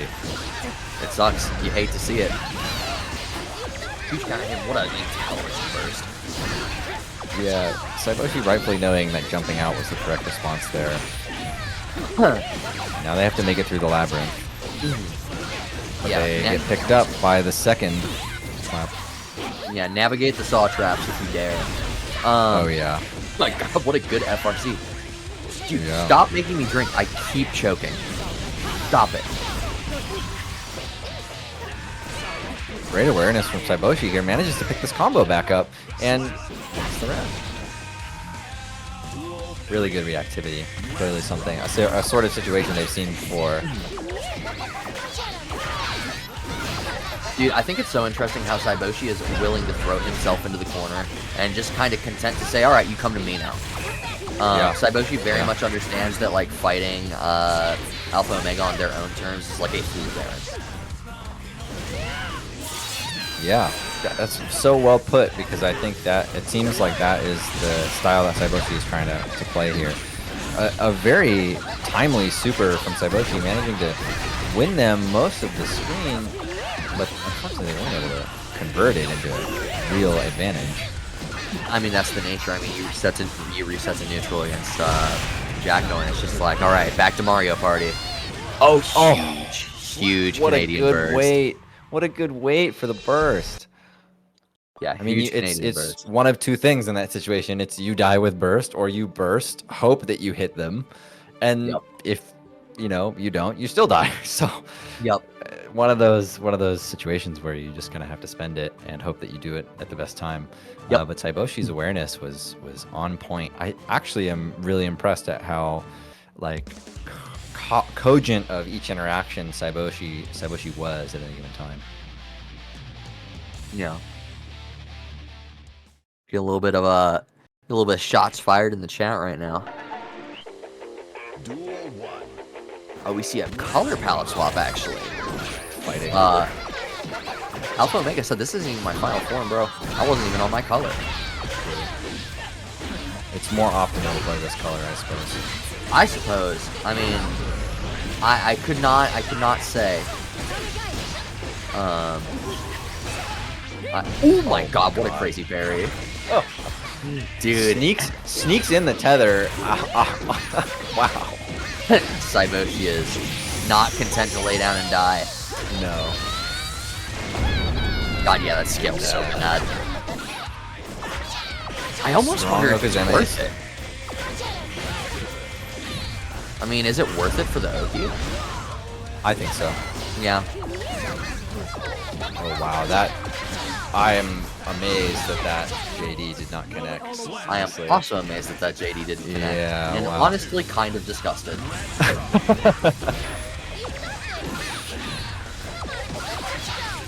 Dude, I mean, how do you get in?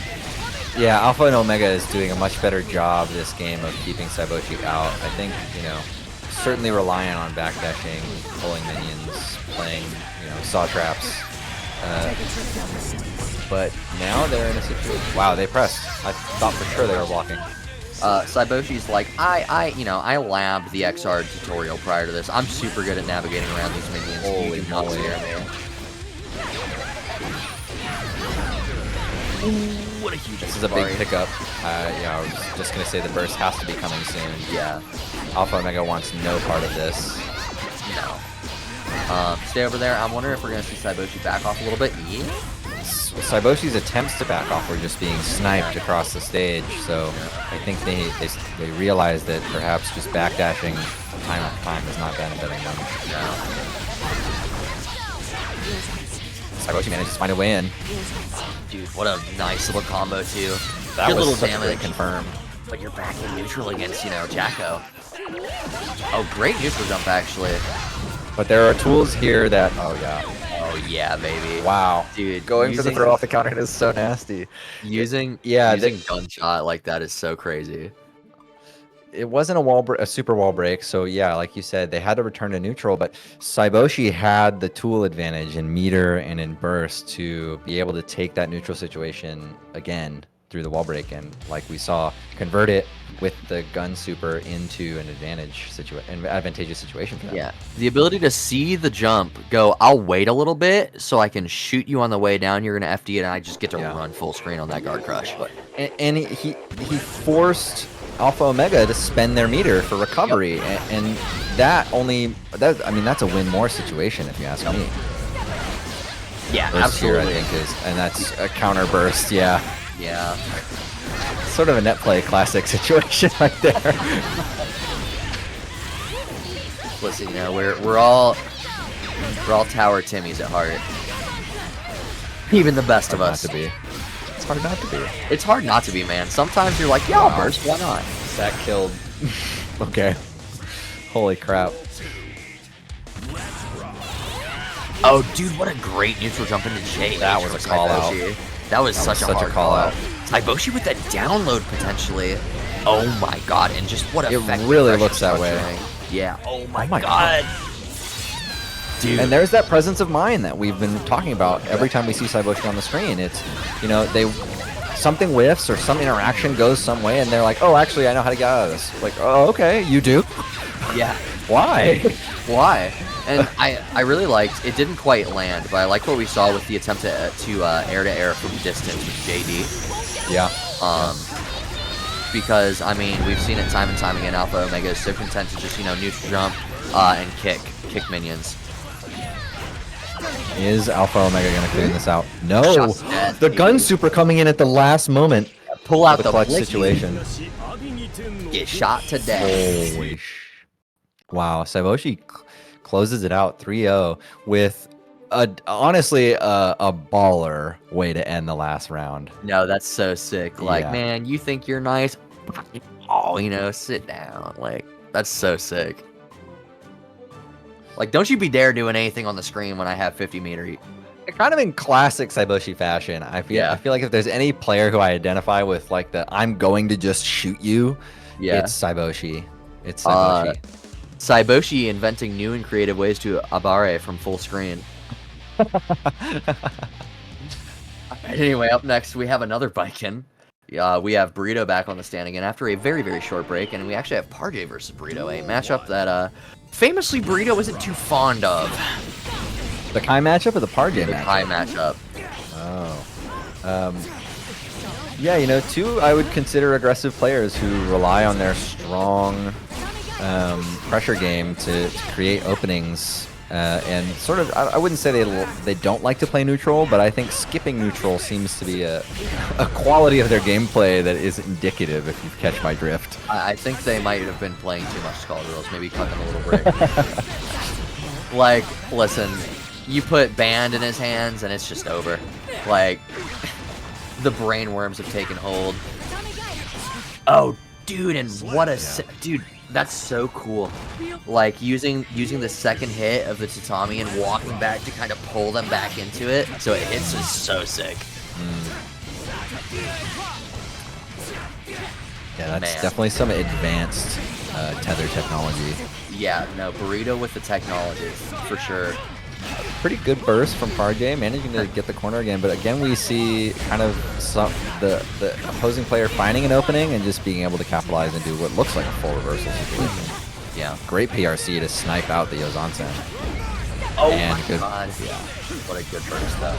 Both players playing around each other's options very well. Yeah. It's very strange because both of these players are appearing to be hold forward enjoyers and IAD enjoyers. Right. And the like weird scrambly neutral where you're beginning to see develop where both of these players are like apes in an enclosure fighting over like a like shaded tree is nuts. Now that is a metaphor. Yeah, Now that is the metaphor. And I'm seeing sort of, I'm seeing sort of, vision. I'm, I'm seeing some similar notes from our games that we've seen from Parjay and from Burrito. I'm thinking of the scrambles that we've saw in Burrito versus Fluffsicle, and I'm thinking some of the reversal and pressure situations we saw in Parjay versus Envy, where, you know, when somebody has the corner, they don't really have the corner. No, they don't. There's really this have air of like insecurity about having the corner Yeah. that sort of pervades the match. It was Burrito guys.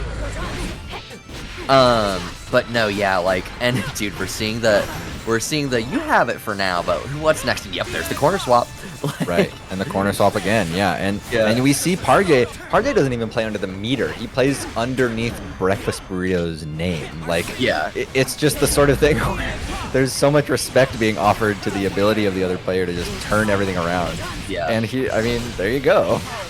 Yeah. And dude, with a 9-frame far slash, you can turn anything around, baby. It's You true. can make anything happen.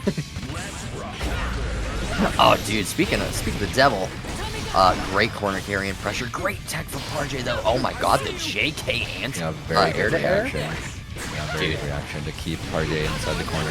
Huh? I got And hit. that's a brutal mix. Yeah, that's a brutal Yeah, I got mix-up hit. to have to play right there. Oh, Yeah. dude, what a great parry. Wow. Huh? You got those? Wow. I don't even have Yeah, I shit think to say. Burrito sort of, I wouldn't say underrepresenting, but hasn't really represented the parry all that many times. We saw it represented once, then Parjay playing around it instantly. And so I think it's kind of actually funny that Burrito is going to represent the parry again on Wake Up, because by all accounts, Parjay should have told Burrito, don't do this. I'm gonna hit you out of it. But Yep. Nope. And it just hit. It connected because, you know, it doesn't represent that option much. So, like, Burrito can do it even in common points where you would do it, and it will still land just because it's not on the insta-stack. And that's something that's really interesting about Burrito's game plan, is he almost... I don't want to say this, but he almost plays like Viking, like a pixie character, where he's just trying to smother you with so many different varied and layered options so that you get hit by the really stupid one. no, I agree with that. His style of gameplay in a lot of the games he plays is to really overwhelm you with not necessarily the options he is representing, but the options that he can represent and has represented. Yep. And especially when you're in a corner situation, it becomes very difficult to feel like you're going to make the right choice in any given time. Yep. And then he capitalizes on that doubt. That's, I think, his strength, one of his biggest strengths as a player. I also think, like, Burrito is just executionally incredible. Like, I think he's one of the most consistent players we have. In Bracket About Nothing. Like, as a whole, generally, like he does not drop anything. And I also think that's because of his, you know, keep it simple, stupid style of rooting. Definitely, You know, definitely, I agree. He doesn't, with that. he I agree doesn't need with the droptimals because he's already, you know, like beating you to death with death by 1,000 cuts over like really simple interactions. that. Totally. Parjay getting a huge opening off of the stun dipper here with the RC, and this is effectively an equalized game except for the 50 meter on Burrito's side. But now it's with positive bonus, they both have got it, and this probably will seal the deal. Yep, for sure. For sure. I think it's wise of Burrito not to spend reverse there. I mean, I think it would have been really foolhardy. I mean, sometimes you just have to realize you're not the hero of the story, and your burst isn't going to accomplish anything. You just got to hold out. I mean, for all the strengths of Envy as a player, I was very surprised. I'm not to say that it was a bad choice, but I was surprised at how willing Envy was to spend burst at the end of his hit points. No, I mean, All the way at the end of the life bar. Envy was just living in Season 3, you know, they see the future, they have true sight. There. Is this gonna hit? RTL, Definitely not. he's mashing super in hit stun. Japan! We're gonna have to see a very strong response here from Parjay. Yeah, absolutely. I mean, just some on the Burrito. back foot, low resources. I mean, Burrito has the butter. Like, this is a very terrifying place to be if you're Parjay. One more interaction and you're just dead.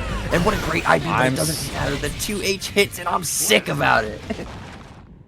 I'm truly surprised at how willing Parjay was to run into mid-screen, where arguably Baiken has the advantage of priority, one priority, and two, like just move priority, move strength, and try to play some kind of mix up when considering the difference in the life lead difference and the meter difference. By all Yeah. accounts, I think there was a safer way to play that.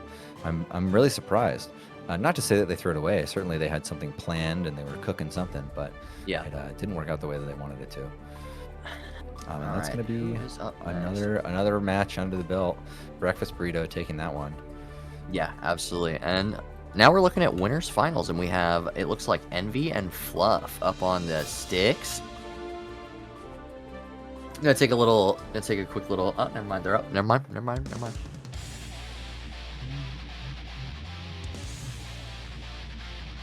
Ugh. I just read chat. No, I Full was actually that- disclosure, I am mashing. Yeah, we actually didn't have we haven't had an opportunity to really talk more about that, but I actually Yeah. was going to make some more comments on the fact that I think Envy trusts their ability to convert off of those late game bursts, Yeah. or late round bursts, and turn the situation around. And we actually did see that happen multiple times. Yeah. And you know, me as a commentator being surprised doesn't necessarily mean that it was a bad choice, like I said. No, Yeah. of course not. I think I it says a mean- lot about one's own self-confidence when you're able to do that. Yeah, and I think like characters like Soul that kind of play on the back foot a little bit and have to kind of force their way in and have to. I mean, obviously once they get in, it's very snowbally. You can kind of just beat your way through whatever offense or defense your opponent has. But you have to have such a level of self-confidence to run Soul. Man, Envy exudes it, man. Definitely. Really scrappy round one coming up from Yeah, Flufsicle absolutely. and Envy here. Flufsicle is totally whiffing their gold burst. Yeah. But with 50 meter, or 100 meter actually at the time, it really does not matter. No, absolutely not. 100 Oh my- meter and dominant corner control was all they really needed. representing that 2S like I was talking about before. Such a good consistent button. Yeah. A great burst coming out of them from Envy. Yeah, absolutely. But Still not a bit able to of- pin Flufsicle down, and still Yeah. they're back in the corner. That was really risky doing a 3-bullet reload in the corner. Usually you're guaranteed to only get 2. I think Fluff was kind of banking on the fact that Envy wouldn't mash. Kind of exploiting some of Envy's like iron, resolve, and will to just sit and hang out for a second on wake up to his benefit. Yeah, certainly. I mean, I think in a matchup like this again, and with these two players in particular, they're very interested in playing around any sort of wake up option that you would represent, and Flufsicle really turning that on its head and saying, you know, I know that you're not going to do anything. I know that you're just going to wait and play reactively, so I'm going to get some extra juice out of this. Oh, It's absolutely. going to pay off later on. Absolutely. Oh man, the shot 2K2G is such a strong option. Fluff knows it. See Just that? Yeah. During the roll, Envy is already dashing, and then by the time the roll ends, Envy is mashing 2P. Wow, that was Yeah. incredible. no, just such a good catch. Knowing that it's coming, but didn't see it this time. Ooh, and what? This is gonna be a huge counter hit. Oh, a little bit of a drop, or maybe Wow, trying to catch a surprise. burst.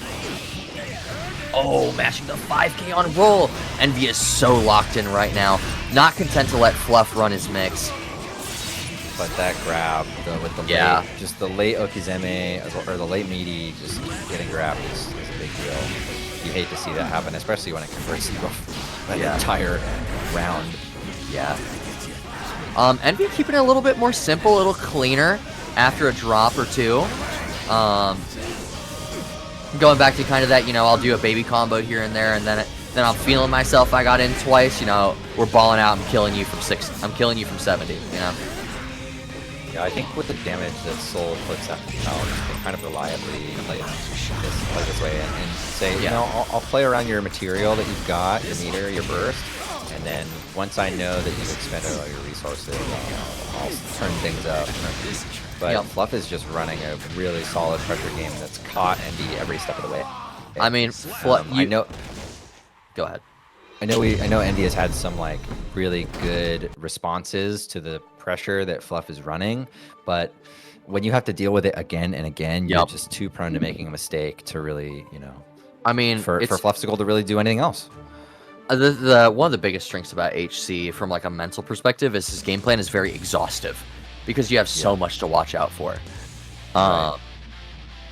Like it takes a lot of consideration to block that mix and to know, you know, when is he gonna shoot, when is he gonna keep it tight, is he gonna leave a gap, like what's up, like what's the mix, what's the RPS, man, dude. Oh, huge whiff on the 6. Patient neutral from both players. Yeah, absolutely. Oh, what a great air to air. Big damage. Oh my god, we're seeing the dust loop, dude, with simply clean hit DP. That was sick. That was An so excellent sick. conversion. Another good conversion with the whiff punish. Is Fluff and going we're to burst doing it here? again. Oh, it's a wall splat. It's not going to kill.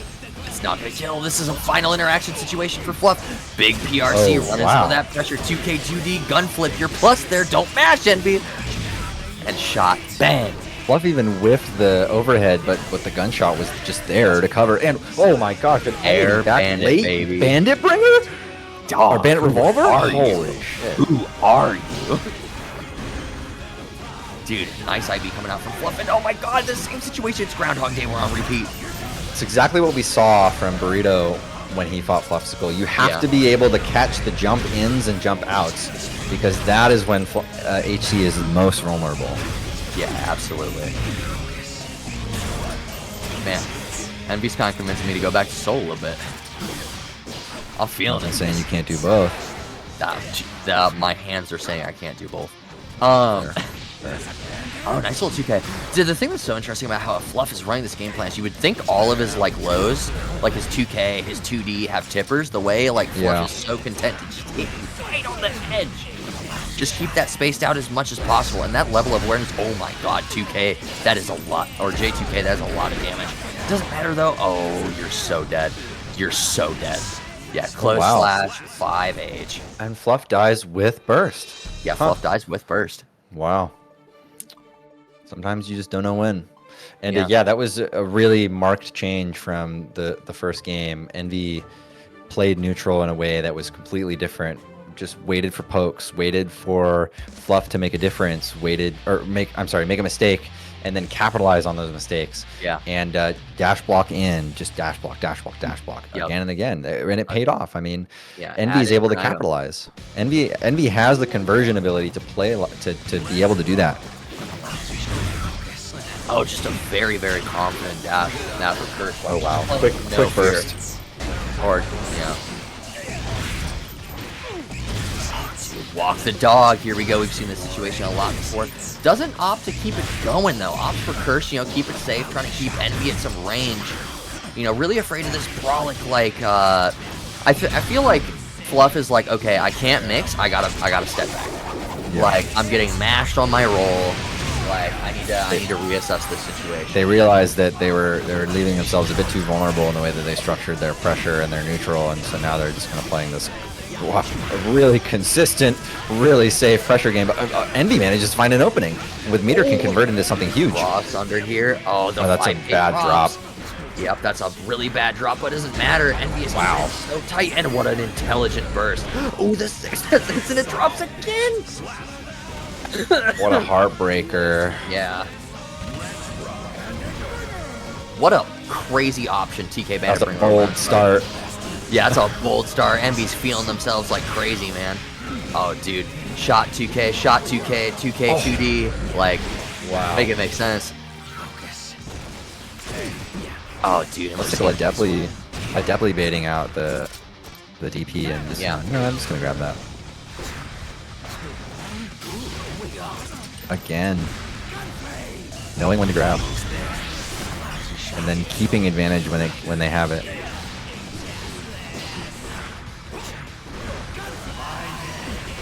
Oh, dude, and the PRC gun flame. Just keeping it rolling, keeping him in the corner. Oh, and dude, the drop on the TK HVV. I mean, not TK, 2K I think they were baiting burst. Maybe, they were baiting burst because it just came back online. Maybe.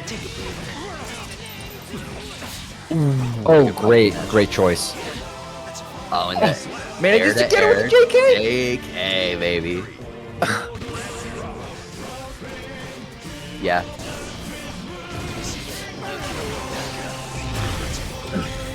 Oh, dude, we're back in full screen, man. Okay. Finding Wow. a way through with that SDP.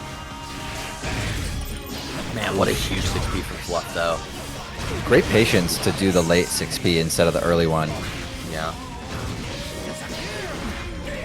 Fluff kind of knowing, perhaps, that there was something coming later. Yeah. And here, you know, with the concentration super, Oh. Fluff's able to just run their game. Yeah, just able to run it all day for free. Those guard crush loops, just shot, reload, no big deal. I don't care. I got resources on deck.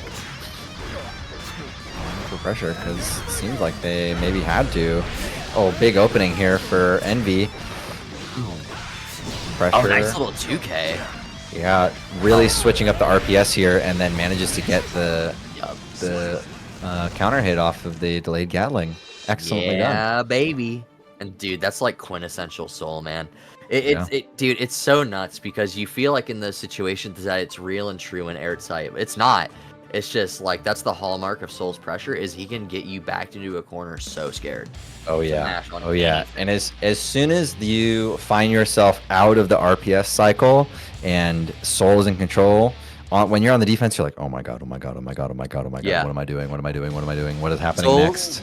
Soul is the type of character that when he runs his pressure, you'll lose in bracket to Soul's pressure, and you'll wake up in a cold sweat at 3 a.m. and you'll be thinking about it, like, dude, what was I doing?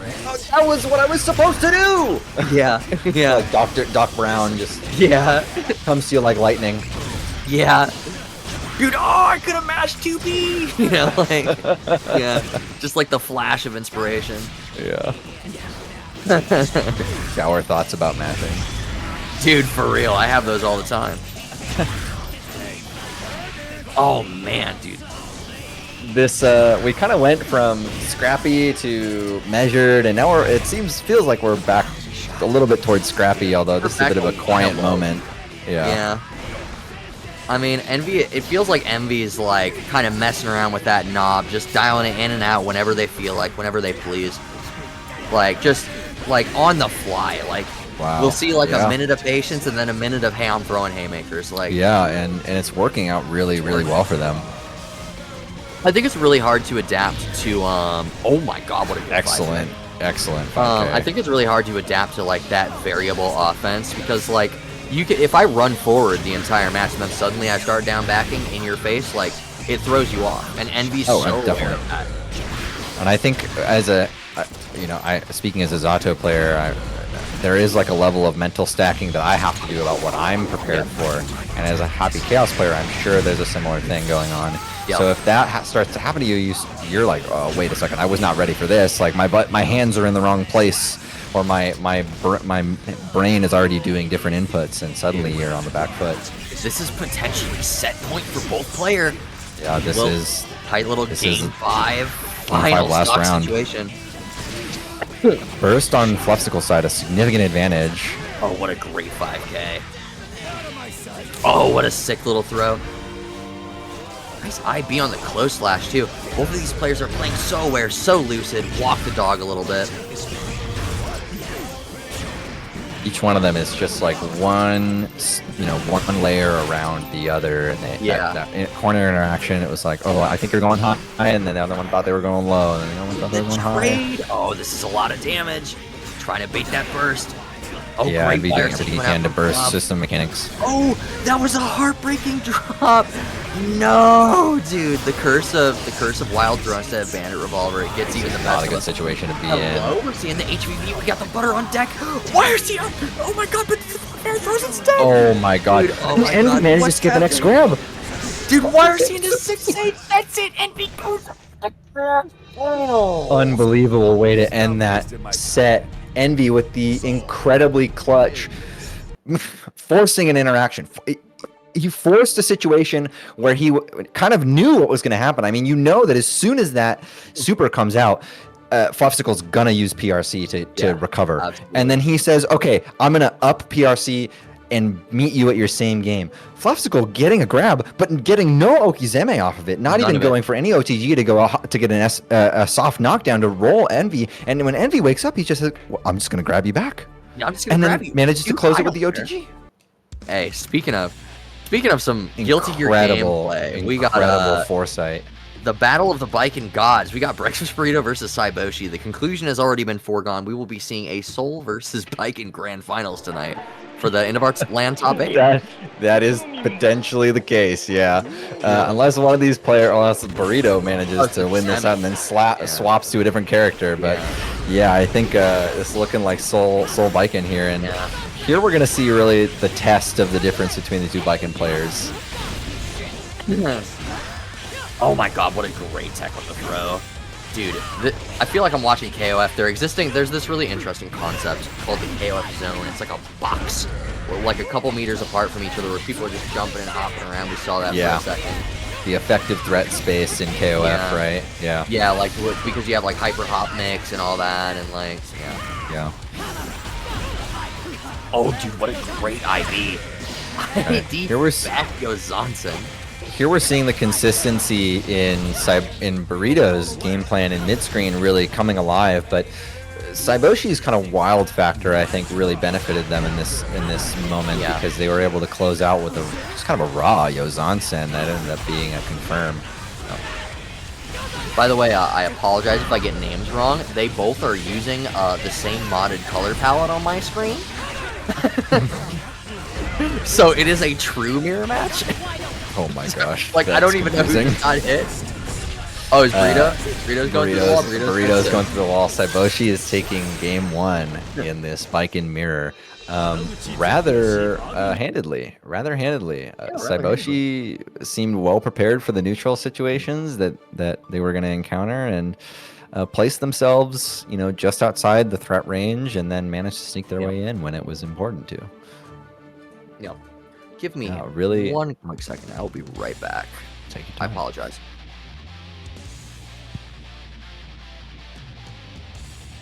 So here we're going to see whether or not Burrito has any aces up his sleeve.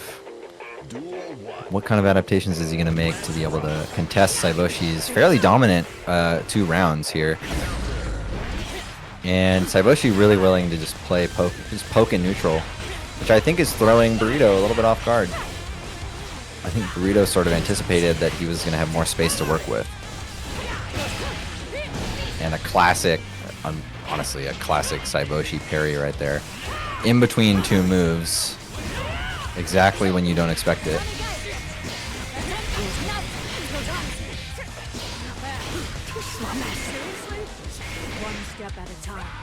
Wow. And a great response by Saiboshi, even though they got hit by the YRC, jump back JS, which does tons of work in general, but doing tons of work there and stuffing whatever approach option Burrito was going to try to represent. Okay, I am back. Apologies about that. It's okay. My dog Saiboshi just took screaming. round 1, and is managing to keep up a very consistent pressure game against Burrito. This doesn't but now surprise me. Burrito with the corner. Oh my Super god. wall break going to do a lot of work here. Yeah. Oh my god. Opting to play a tricky mix-up instead of Tatami safe jump. Wow, Saiboshi with that max range JS, really knowing, I know exactly where you're going to be. God, there it is. Sniping him. Yeah. Sniping his landing with the low. And okay, we're going to round 3. I remember you saying, "Oh my god, what a great clash off the start." I think that clash was truly like emblematic of the differences in playstyle, because like I think Burrito tried it again, and Saiboshi was like, "Yeah, I'm just gonna go low." Like the wild factor is just there. Yeah, I think for all intents and purposes, Burrito's strength is as a consistent player, but I do think that Saiboshi is able to just to vary their playstyle enough to keep Burrito guessing as to what they're going to do. I feel like Burrito is a very tools-oriented player, right? Like he understands it. He knows far slash. He knows H Kabari. He knows ID back to Tommy and like how to enforce Yozansen. Is very focused on keeping those tools in rotation in a consistent, like, thoughtful way. Whereas Saiboshi is not afraid to like represent some potentially bizarre options. Yeah. And I think Burrito's meeting Definitely. kind of a stress point on that. Yeah, I agree. I think it's definitely keeping Burrito unsure as to what the option should be, especially in neutral at any given time, and it's working. Yeah. I mean, clearly it's working in Saiboshi's favor. Saiboshi finding another opening, really honestly not having to work too hard out of neutral to create a combo. God, what great pressure from Saiboshi too, and that's gonna be death for Burrito. Wow. Just knowing that Burrito is going to try to press a button, create a counter situation or a reversal situation, and just saying, you know what, I'm just going to capitalize on the fact that you're being too active right now. Yeah, for sure. Oh, what? But now we see, now we see Burrito in the driver's seat. Yeah, and I mean that's exactly what I was talking about. That was such like a logical, sensible thing to do. Like 2D, oh word, it's blocked. Okay, I'm just gonna Tatami to try to catch. Like, let's see if we can make something happen. Like very logical, very sensible. Right. Yeah. Yeah, and Burrito, you know, it's sort of getting out of control there for a little bit, but managed to wrangle it back. Yep. Dude, what a good 6B. See a little bit of parry action, the bike and V-bike, the bike into bike and communication. They're communicating with each other in a language that we do not understand. Yeah, us mortals could not deign to understand. Dude, and there it is again. Yeah. Saiboshi's parries are simply out of this world. Yeah, no. Saiboshi is a certified parry Pete. Very much has those on deck. Not afraid to represent the option. Oh my god, what a good jump over the gun from Burrito. And that's going to be a lot of damage in a very favorable situation to get the high AD to Tommy, and that is it. Just chipping him out with the pressure. Yeah, just chipping him out. Yeah, the 50 meter there was just really going to do tons of work in making sure that no matter what happened, the pressure was going to continue. And I mean, Saiboshi's didn't have enough hit points to keep up with it. I feel like Burrito is very scary and is capable of making a lot of checkmate situations like that because of the variety of games he plays, especially a lot of how would I call it anime fighters, like hyper anime fighters like BBCF, Skugs, all these like nonsense made up Build-A-Bear games where like Chip is such an ever-present threat. So like being aware to be like, oh, I can just Chip kill here, no big deal. Is like so emblematic of his like diverse experience as a player in the medium. Like, not even sweating it, not trying to open up. Just, you know, I'll take the chip. No big deal. Look at Far Slash actually anti-air. It's crazy they can do that. It's amazing. Yeah. Yeah. Thought I wish that were me. Yeah. A do-it-all move. Yeah. And wow. Burrito really turned everything around and has managed to control this game pretty handedly. Yeah. Oh, what a cool little IAD back. Yozansen try. Oh, speaking of Yozansen, there it is coming out on deck, but the first finds it. Oh, we get the cross through with the throw. Wow. That's sick. Saiboshi was able to turn that one around. Yeah, Saiboshi yet again trying for that wild card factor. Very confident, diverse array of situations. It seems like nothing phases him. Like just representing such strong options over and over. Like, dude, JS missed once, do it again, you know? Yeah.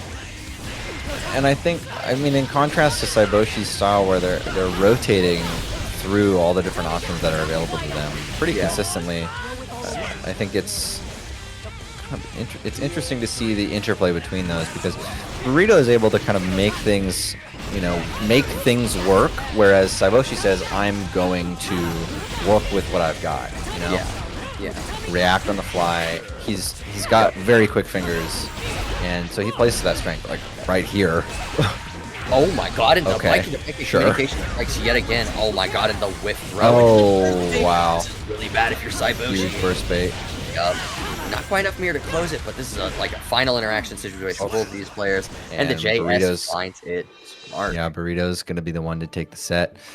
Really great showing by both players. But, yeah, absolutely. Burrito managing to just kind of come alive and make the adaptations that were necessary to stuff out Saiboshi's approach options and their pressure. I mean, great showing from both players. The only biking Wait, players is I this- forgive. Was the score wrong? Wait, Am I huh? wrong? I thought this was 3-1. I thought it was 3. I guess maybe you were wrong. Huh. I guess we were all wrong. I'll let Huh.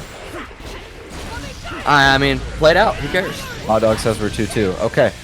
All right. Bad. Yeah. Game 5 situation. I can't count. I wasn't here for the whole Yeah, 7 notes, I'm so- happy there's more strive. Yeah, there's more strive. Oh, man.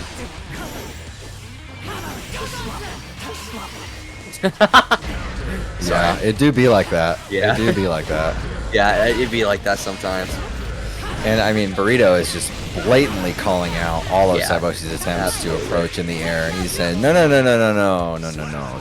There are 2 fighter jets in this sky. Yeah, absolutely. 2 fighter jets in the sky is so sick. Oh, that's a huge combo. Saiboshi managing to get over 60% before breaking the wall. Unbelievable. Somebody call the Air Force, man. They're running away with it. Yeah. We need to get some interceptors. Oh, Very dude. clean. The tether Okazeme actually I really like because it sort of traps Burrito from being able to from a lot of the options that he might otherwise want to pick. Yeah, absolutely. Oh my god, and the back. No, forward throw incident. My fault. Interesting choice of the forward throw, but I mean, we got the side swap into the corner anyway, so. Both players slowing it down. Ooh, what a great throw tech. Saiboshi saying, I respect you. This is a bad situation for Saiboshi to be in. An incredible wait from Breakfast Yeah, Burrito absolutely. to bait out the counter, knowing that Saiboshi says, so always going for the second hit counter instead of the first hit counter. Yep. Absolutely impressive. Really, really impressive adaptation. Not one that I think I could make, frankly. Oh, I absolutely could not make that adaptation on the fly. Yeah. And great showing from both our Baiken players here. Absolutely. Burrito is going to be taking it, moving on to play Fluffsicle in losers final. Losers final. And, Are we gonna see NV NVP fluff again? we might. It might be that way. But We know, might. we saw. I mean, Burrito sent Fluffsicle. I'm sorry. Never mind. My bad. Burrito had a handy showing against Fluffsicle earlier, is what I mean to say. And like I said that scoreline, it was 3-1, but it was a bunch of very close matches that went back and forth and were incredibly scrappy. So if Burrito can make the adjustments to punish Fluffsicle for what he wasn't able to punish last time, this could go the other way. Of course. And we're already seeing the adaptation in character select, like the mix-up in character select. Going back to that Right. Ramaclaw Valentine, a character that can better contest. Dude, huge try on the windshield wipers, PRC to keep it safe. Incredibly punishable move.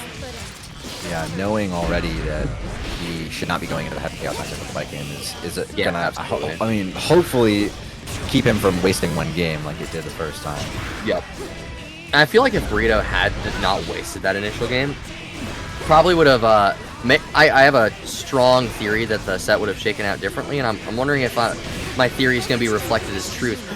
But that's Fluff taking round 1. I'm not so sure. With their burst kept, which is kind of a big deal here.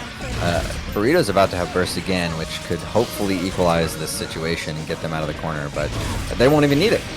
Yeah. They won't even need it. Won't even need it. Ooh, and the 2H not doing anything there for Burrito. Managing to get a neutral opening, but not converting anything. But Yeah, and now with Fluff sort of handedly in the lead. Ooh, finding a nice little gap in between that pressure. Burrito's starting to go on the offensive. Little cat flip side switch. Some melty blood ass mix up. Oh my god. Huge counter hit. Yeah, huge. Finds it from the edge. Making that Rekka pressure work for him, like notoriously difficult to mash on. Big Beautiful. combo. We're going to Calvados. Get the swords back. Going through the wall. It's gonna kill. Dead. Yeah. Wow. I did not anticipate that was going to kill. But Rams just got that. Rams got that damage, that's Dude. for sure. I think most of us tend to forget how juiced Calvados is, but no, they juiced it in Season 2. Yeah.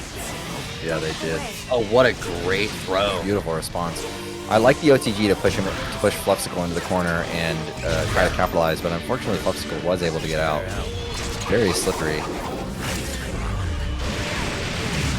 And are we going to see Curse here? Are we going to see Curse here on the Okazeme, or are we going to see the jump in? Okay, yeah, we're going to see the jump in. J2K is a more stable option generally. Yeah, it's certainly Fluff's playstyle. Yeah. Like, Curse potentially sets up for a more favorable situation, but like, I mean, maybe we could have went for a chip, but I don't know. Wow. And a really good pickup by Burrito. These low JS and JH is doing tons of work in opening up Fluffsicle. And, I mean, frankly, the hit stun from the jump move allows Burrito to just do run in and then continue their pressure sequence. Absolutely. It was a great job playing around the burst there out on before the wall break. Yeah, absolutely. Man. Let's go Burrito time. LGBT, let's go. That's hard. Oh, that actually is pretty tight. That's so hard. The LGBT community has forgiven Breakfast Burrito. Dude, oh my god, and just starting off with such strong... What?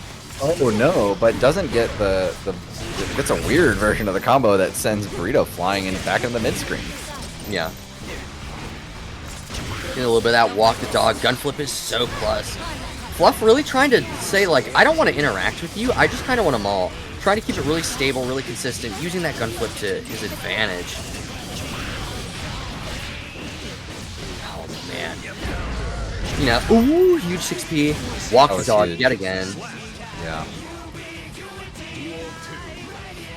Yeah, unfortunately, Burrito wasn't able to get the longer version of the Rekka cancel combo and capitalize fully. And I think that gave Fluffsicle the opportunity to kind of turn that situation around, because the Okazeme was not as good as it otherwise would have been either, which was the biggest problem there. Gave Fluff that little micrometer to breathe, and it was all too much breathing room. Yeah. Like, Fluff likes to play, I don't want to say this word because it sounds negative, but belligerent Happy Chaos. Kind of wants to keep you in the blender. I mean that in a positive way. Don't crucify him. Oh, absolutely, absolutely. Yeah, but wants to keep you in the blender, and like Burrito kind of has to run his own variety of belligerence. So like Fluff doesn't have time to breathe, and both of these characters are incredibly capable of it. Oh, the 2K sniping out the Silda Detro. Yeah, and unfortunately, Burrito had already expended their sword, so the high sword didn't actually connect and left a gap in the pressure that I think they weren't ready for. It just didn't seem like there was a preparation for when that sword was going to just miss Fluffsicle entirely. And that's a really hard thing to be prepared for too, because nobody expects, oh yeah, that's going to whiff. That's like so deep back in your mental stack, especially when you're fighting a character like HC. Right. You're thinking about what is HC going to be trying to do right now instead of, oh, actually I missed. I need to continue mashing some other button to be able to continue my pressure here. And so last game we saw some really like unfortunate situations where Burrito, despite having potentially a positional and a priority and a meter advantage, just left some, had bad Okizeme or made their mistake of their pressure that let Fluffsicle get out, and they capitalized on it. Absolutely. Oh, huge wire sequence. See if they can make a difference this time. Fluff is so comfortable with that, like, shot 2K 2D. Like, and it's such a strong option because you can keep it airtight and at least just such substantial reward on kind of hit. Yeah. Oh, what a good shot with the gold burst gets blocked. Do you think that was oh wow, great, never mind, great throw from Burrito in response to the roll. Pressure is going to continue here, and but unfortunately they let Fluffsicle out. Yeah. Oh, great 6P. Really putting that cape to work. Seriously. Okay, both players here with about the same level of material, despite burst being available for Burrito. Great blocking, but Burrito does get opened up. So solid, but you don't expect to see it for the third time. It's the classic, like, oh, they won't do it again for sure. Right. Yeah. And that was a hit that could have converted just via Gatlings, but Burrito looked not ready for it. Yeah, I don't think he was prepared to hit it. I wonder if we're seeing Burrito play a little scared. And I mean, obviously this is a legacy pick for Burrito, but I mean, the level of comfortability with the character is just not there. That combo is very hard to hit with the reverse close slash. I know that is a very easy to drop combo, and I do not blame Burrito. I don't blame him either. Yeah. I don't think they were expecting it. Yeah, not even prepared for it to hit. And it just goes to show that sometimes, man, like, you gotta try the simpler stuff. But all things considered, I mean, Burrito's been in the driver's seat for most of this game, and now Fluffsicle with negative penalty. Then they just managed to gold burst to get all the meter back. Never mind, doesn't matter. Yeah, it doesn't matter. 2 bullets though in reserve, and what a stick! Wow, great run forward, and really, Burrito aware that Fluffsicle had immediately gone from 0 meter to 100 meter back to 0 meter in less than 5 seconds, and goes, okay, they're probably going to try to run away now, so I'm just going to run at them and then press a button and hopefully it'll connect, and it did. Yup, it connected for sure. Yeah. Got some far slash enjoyers in chat. Let's Oh, go. yeah. Let's go. Oh yeah. We love that button. And we were, I think we were kind of right about this. Burrito's game plan. We were talking about him dropping combos last game, but his game plan is so solid. The jump in JS and the jump in JH are doing tons of work, and really opening up Fluffsicle and allowing Burrito to continue to keep pressure up on him. Yeah, and here's the thing: Burrito's game plan is so stable that even if he drops some of those conversions, like he's still in a favorable position. Yeah. Yeah. Oh, what a wow. big little DP. Nice little. And this is a tough situation to be in when you get hit with that YRC. Yeah. YRC is such a terrifying option sometimes, man. Yeah, when you have, 1 hit point to your name. Yup. You just don't want to get hit by that YRC, because then you're just back to square one. Opting for the curse application, really seeing it. Oh my god, and the pressure just really draining all the this has been going on for like 10 seconds, yeah. Yeah. That's That the was a 10-second string. That's that curse pressure, especially if you have the ammo to support it. Oh, what a good throw from Burrito. Just really trying to open Fluff up. Run a little bit of maybe honest gameplay? Okay. Nah, let's not give him too much credit. Okay. Yo, the first Bato close it out. Sick. Wow. He's beginning to believe. And this that. is Burrito's potentially match point here. Yeah, for sure. Curse applied. Dangerous spot to be J2K, but the burst finds him. The 6P doing a lot of work in avoiding that Gold burst. that sword toss, but gold burst here. Oh, what a great Wow. notice on that whiff. Fluffsicle was really trying to play around Burrito doing something, and Burrito was like, "Oh, never mind. This is my opportunity to get out." Yeah. Burrito's doing an excellent job threading the needle on those dash blocks in between those oppressive shots, too. Yeah. Oh, what a great PRC. But doesn't have the sword. Forgets they don't have the sword. Oh, but it's And the 2S picks up. just picks up PRC on the sword. Oh, what are we going to do now? YRC Doesn't coming block out. the YRC. 5K. Go back, throws This is a in critical shot. moment. Bang, close slash. Curse applied. Burst is back online for Fluff. So now Burrito has to play around a whole ton of stuff. And the burst whiffs. Oh, dude, this is such a scary position. Final interaction for all of these players. Fluffsicle running that ever oppressive HC. Oh, And the 6P connects, which is going to carry it all the connects. way to the wall, and the combo is going to be there because of the meter. Yep. Wow. We're going to Brilliantly game played 5. by Fluffsicle. Extremely clutch. Extremely clutch by Fluffsicle. That was a really incredible 6P. Honestly, to my eyes, almost had no business hitting, but it looked like it was maybe the very corner of the hitbox with the hurt box, and then there you are.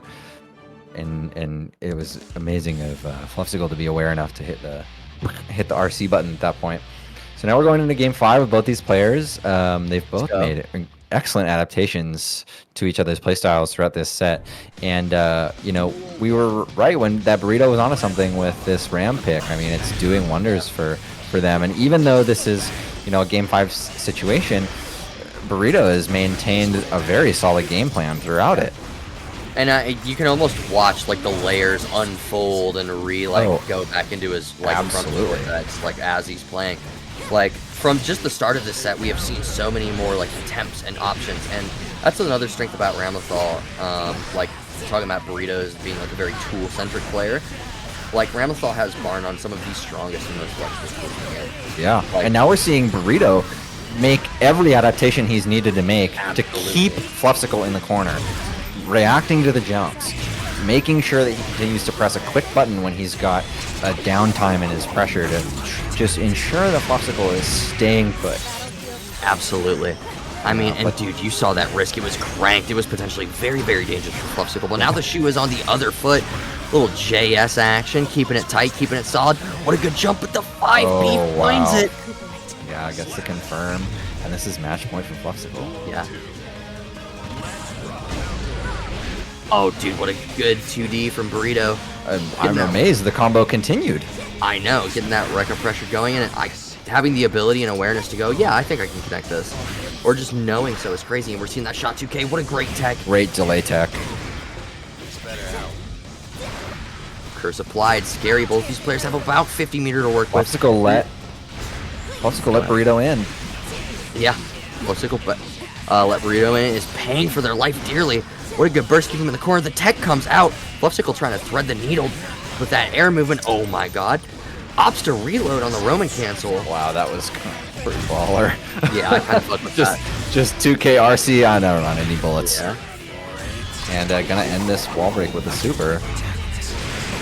That's not death, but it's damn close. It's so close. This is an almost checkmate situation for Burrito. Yeah. Burrito gonna have to spend all that meter on FD, but the 6S finds the mark, and that is Fluffsicle. Really, really wise of Fluffsicle to run up and bait the YRC there. Absolutely. And hey, Fluffsicle is now our in grand finals from losers. We're gonna see a run back of NV Fluffsicle. The NVV Fluffsicle run back. I'm very, very excited. Yo, that's Big Fluff on screen. That's true. Big Left who?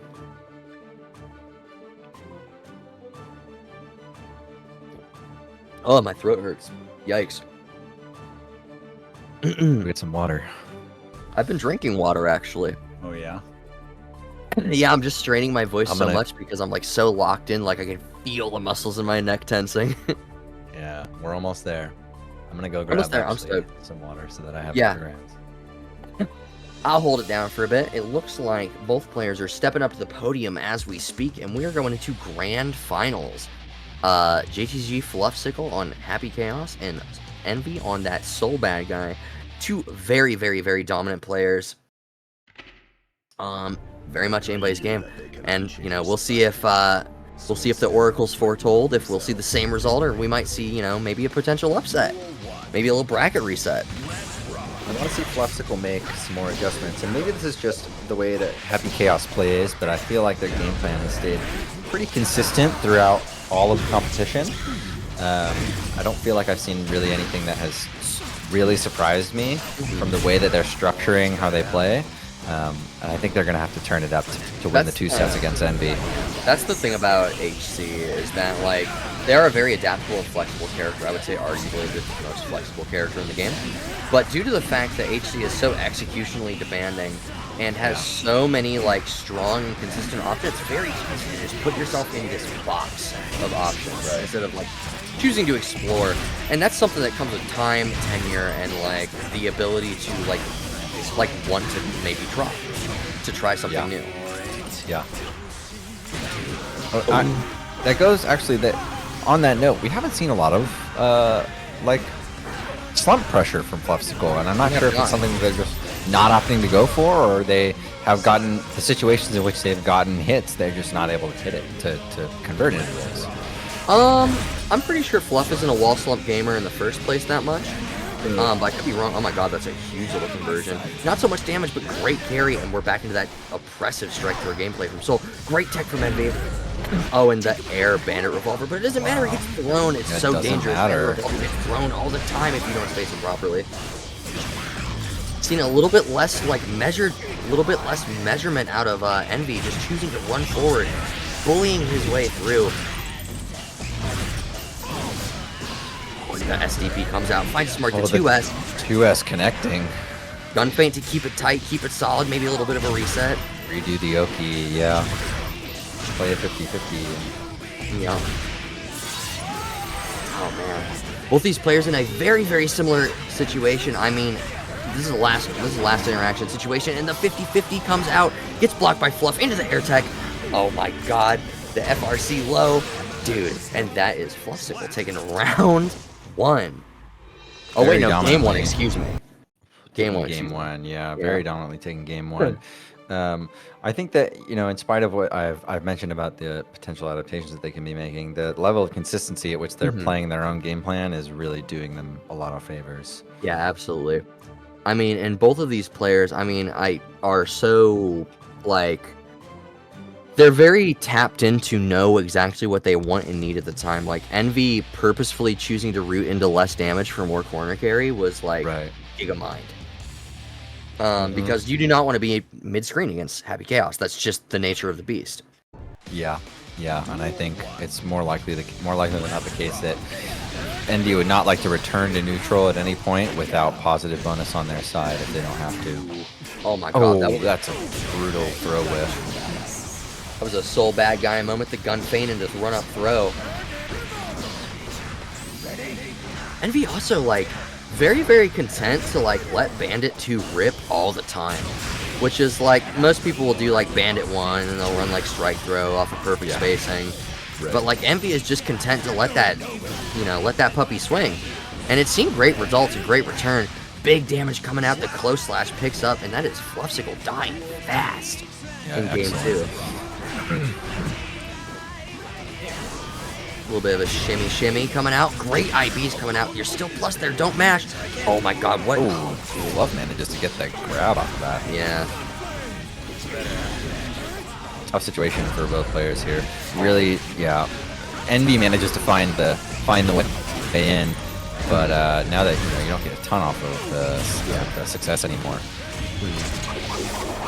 Oh, dude, here it comes. Now we're seeing Ex Machina. Yep.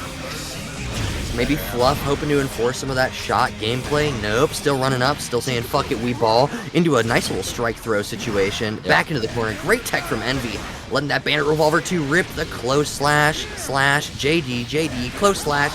Ooh, that's sauce, baby. Little Fafnir. Both players in like a last hit situation. Oh my god! We've talked again and again about how the late aerials have been Envy's kind of signature choice in this matchup, and we've seen Fluffsicle respond to them by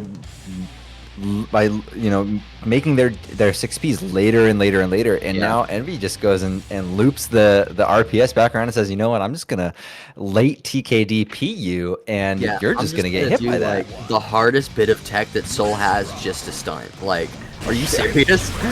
Like, what an impressive way to win game 2. That is no joke. Really difficult. Yeah.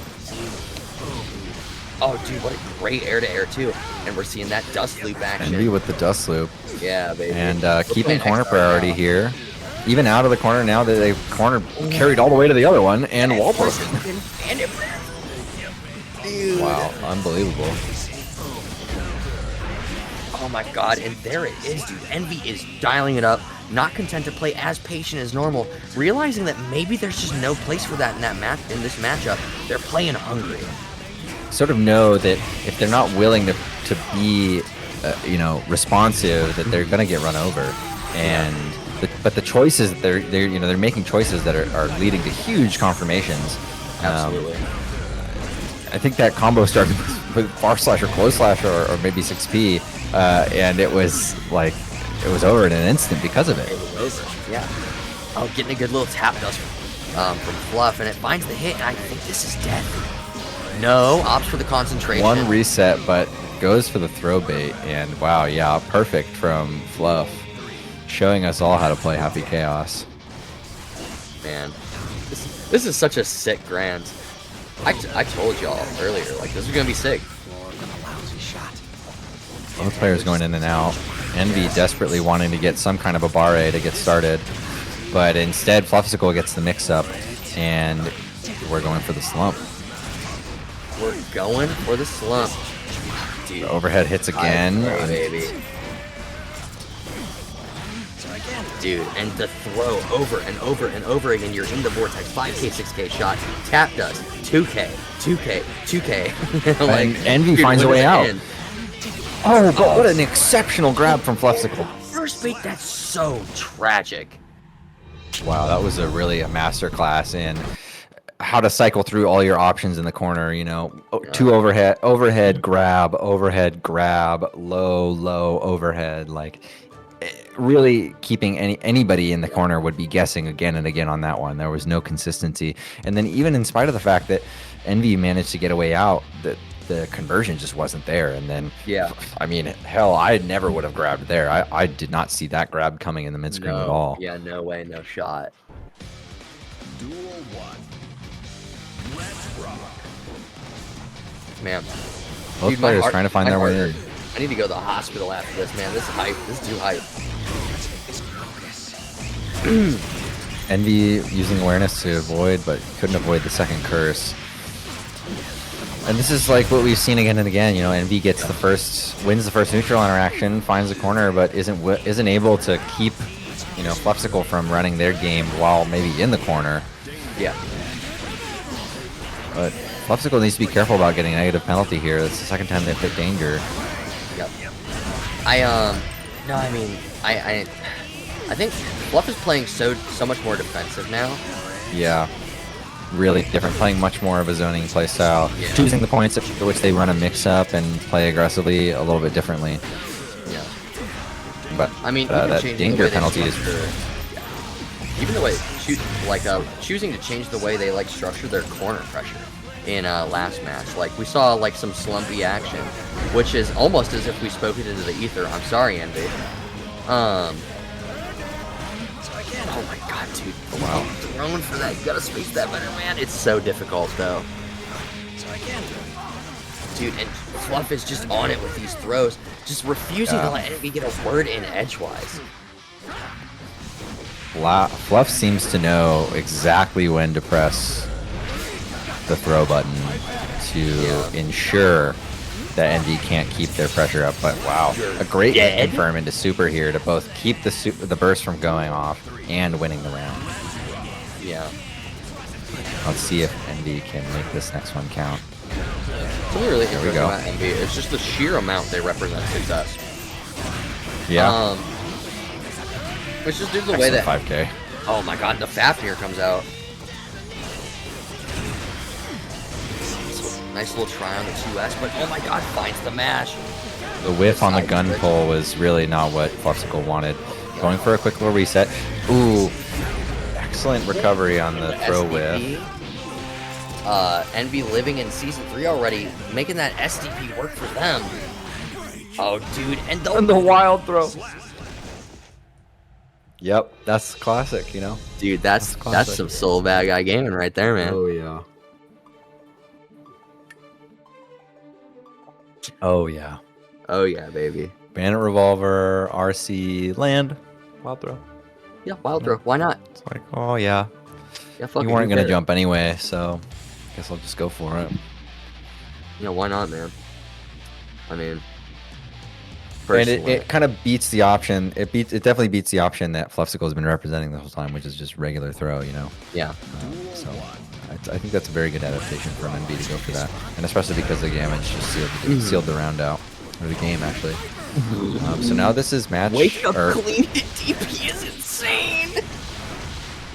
Oh, we see the little dust loop action. Beautiful That's combo. Such huge damage, just off Envy rip. one step closer to tournament victory. I mean, yeah, we're in game 5 right now. Like, Yeah. We could see a reset, or we could see Envy just walking home with it all. Oh, what a good YRC. Finds a good hit with the far slash. Ooh, what a good burst. Well, backdash, but the curse is applied. Oh my god, the air-to-air. Walking the dog. Whiff on the far slash. Oh, dude, and the Gunflame finds it. Double Dude. gun flame when Flufsicle was expecting an air dash in or some kind of aerial approach. Potentially tournament point for Envy. Oh, and a Huge punish here. Huge burst bait. This is so much damage. This Yeah. is so much damage. Oh, with the the wild wild throw. throw. Envy is playing out of their mind. The Fafnir. Oh my god, and the wild that's throw it. closes it out, and Envy is your land top 8. Envy is champion. all over Flufsicle to secure the victory and become land champion. Let's go, dude. And Unbelievable performance. Dude, what a ballin' fucking option to close it out on, too. Just, hey, you think you got this? Bam! GG, shake my hand, you know? Yeah. Yeah. Dude, that's Well, so and sick. that's the thing, Flufsicle really wasn't representing up back at all. They were representing throw so often. They were representing, mash, all these other options that when you really think about it, going for meaty wild throw multiple times is not a bad idea. I mean, they haven't represented the right choice to beat it. So Yeah. I think that was a really great adaptation, and Envy just kind of cleanly, a kind of shaky first game, but after that it was, really just the ball was just in his court the whole time. Yeah. Oh man, dude, that's so sick. It looks like we're trying to get Envy in for a little post game interview. We shall see. We shall see. We shall see. Waiting on production. Yeah, the ping for went out. So confirmation on that we'll one. see. Yeah. All right. Cool. Thanks. Hey, what's good? Hi, Envy. How do you feel, man? I feel pretty good, Yeah. Dude, you were balling for sure. I mean, that's that one's in the books, cooked even. Pack it up. Yeah. In mashing, we trust. Indeed, in mashing we trust. Certified In masher here. mashing we I trust. represent, and I'm glad to have you as a member of the body. Yeah. Tell us about your journey through the bracket. Like, tell us about what your first game, your first match was against Saiboshi, and then you faced Parjay. You've had to double eliminate Flufsicle. So just kind of tell us more about what you were going through tonight. What I was going through. I picked up my pad and I pressed buttons. I mashed the fuck out of them buttons. I ain't gonna lie. But hey, it worked out. So Amen. For we do sure. what we can. Amen, brother. Amen. Amen. In mash so we do you- trust, baby. Have you and Flufsicle played previously? Like, are you familiar with their Happy Chaos outside of this event? To be honest, the only time I've ever played them is in this land. Okay. So Okay. Really? I thought I saw you two in an FNF one time, but I could have been wrong. don't think so. I could be mistaken. Maybe I just forgot, but I'm pretty sure the first time I recognized their name and was like, oh, this is who I'm playing. You know what? In Yeah. the land. So I think I'm Yeah. misremembering. I think it might have been MJ Karase, but that's neither here nor there. oh yeah, Karate. That's for sure. Nonetheless, you looked very comfortable in the matchup. I mean, it looked like one where you kind of knew what. I mean, you certainly knew how to respond to the various pressure strings that were being thrown at you, and how to interact with, or what buttons you want to press in neutral. Yeah, for sure. I think Soul has a little bit of an easier time in neutral against Happy Chaos compared to most of the cast, but I mean, Gunshot kind of go crazy, so Gunshot does it go is crazy. what Yeah, it is. Gunshot goes wild. So, throughout your run, especially towards Grands, we saw a lot of really, really different, really diverse routing. Is there anything you're thinking, like in the foreground when you're routing into a combo off of a hit? Like, what's going through your head?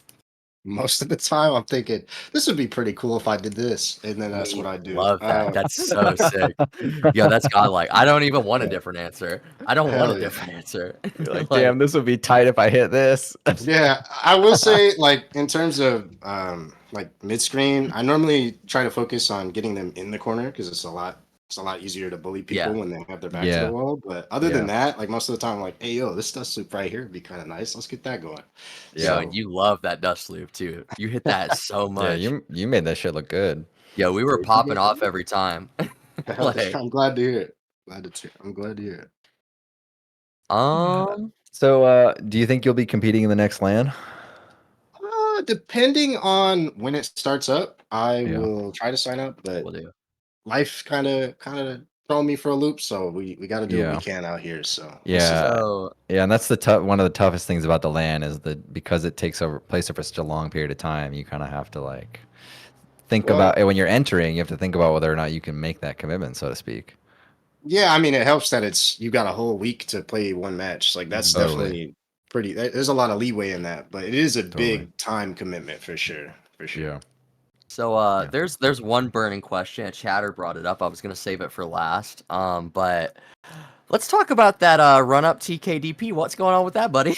Like Run up. what's good? I mean, all right, all right. I mean, Sometimes you gotta let them know, okay? that's Like true. if they want to keep Speak. pressing when I'm in the air, that's on them. I don't know. I don't know. You gotta hold that. You gotta hold that. Yeah, you That gotta DP hold goes it. crazy. Yeah, it goes crazy. I popped the fuck off. Yeah, that was I a was like, really, really cool thing I to was see. like, they must have amnesia. They forgot Envy was him. Like, Facts. dude. Um, and are you looking forward to season 3? What are your thoughts? I'm indifferent. To be honest, everyone's like talking about their character and their changes, and I'm like, hey, I'm happy for you. I'm sorry that happened. You gotta hold that. If you're True. getting nerfed, take it. But True. Yeah. in terms of like Eh, the what is it? The like rushing. What is the Wild new Yeah, Assault? Wild like Assault, Wild Assault? Strive Yeah, Rush, I'm Strive not Rush. Five Rush. Strive Rush. Yeah, I'm not a big fan, but we'll see how good it is. Yeah. Yeah. It's definitely an interesting mechanic. I think I for one don't miss stuff like dead angle, so I'm kind of curious to see how this is going to pan out in the long run. Bro, they Yeah. got hella questions for you. All right, so starting off with Burrito. So, like, how do we stop Envy? Can Envy be stopped? How do you stop? Maybe pick Nago. That's the easiest way. Frame That's one. true. You want a Oh character yeah, select. yeah. Yeah, I Go to a cannot play character against select. Nago. All right, get like Uh, one or two more questions before we let you get your shout outs in and all that. Um, let me scroll. Let me scroll. Let me scroll. So, what's up with the Envy shimmy? The envy shimmy. Okay, I'm assuming you don't know what the envy shimmy is, no, but I have no it's idea. it's when I jump in, like I do a forward jump to bait out something, and I backdash, like air backdash, and then bandit revolver forward. I do it all the time. Like if you That's watch the so sick. replays, you'll see me do Mm. that so much. But Oh, that's the envy that's what shimmy. that is. Yeah, Yeah, that hits so hard when it connects. It's Yeah. crazy. yeah. Also, final question from one of the goats, Busy Bum Jen. How tall are you, bro? I am 5'10". All right, true 5'10" energy. We Amen. love that for you, King. That's so Yes. true. I'm 5'10". Let's go. Let's go. Let's go. Yes. All right, Envy. Any shout outs you'd like to give before we let you go? Um, Shout outs the band server for hosting this. It's always fun entering these tournaments and stuff. The last one I had was the Mortal Kombat one. That was barrels of fun. Yeah. Shout outs Nine Moons, of course. Nine Moons True. homies repping it True. up, Let's repping it go. up. And shout outs to all the people showing support in the chats. I appreciate it. I appreciate it. Yeah. But I think Well, we're that's happy all. to have you. Happy to Man, have you in our events. It's a joy to have you around both in the chat room and Yeah, in it's our sick. events. And on the Nine Moons call out, didn't they just start doing events again? yeah, they did. They're Yeah. picking it up. Cool. Word. So if you The if plug. y'all love Nine Moons, go check those events out. I know they put on good ones.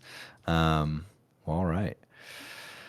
Envy, thank you for your All right, time and thanks, thanks for man. putting on such a good show for us. Yeah, that's Congratulations. such a I'm sick grands, glad. man. I'm glad people Congratulations. enjoyed Enjoy it. your night, Shoot, thank man. you. All right. And Have a good night. you too. Yep. Have a good night. All right. Yep. So, just letting y'all know. Let me pull up my notes real quick. Let me see if I still have them so I can find dates. But in case y'all forgot, I know I plugged all this stuff last time I was on the mic, but we do have this coming Tuesday we have our last beginner bracket of season 2.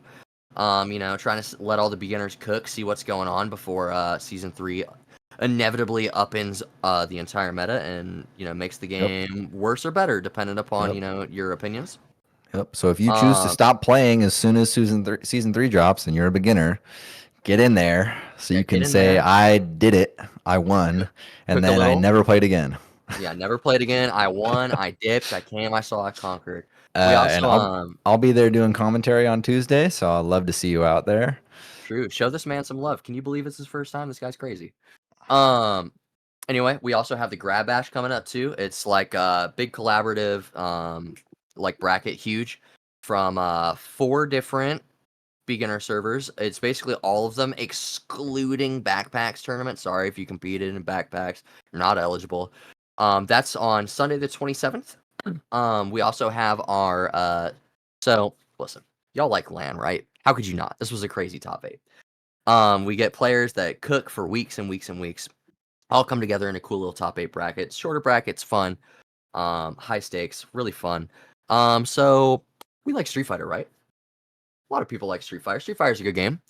What if we told you there's a poll to see if you wanted to see a League About Nothing for Street Fighter?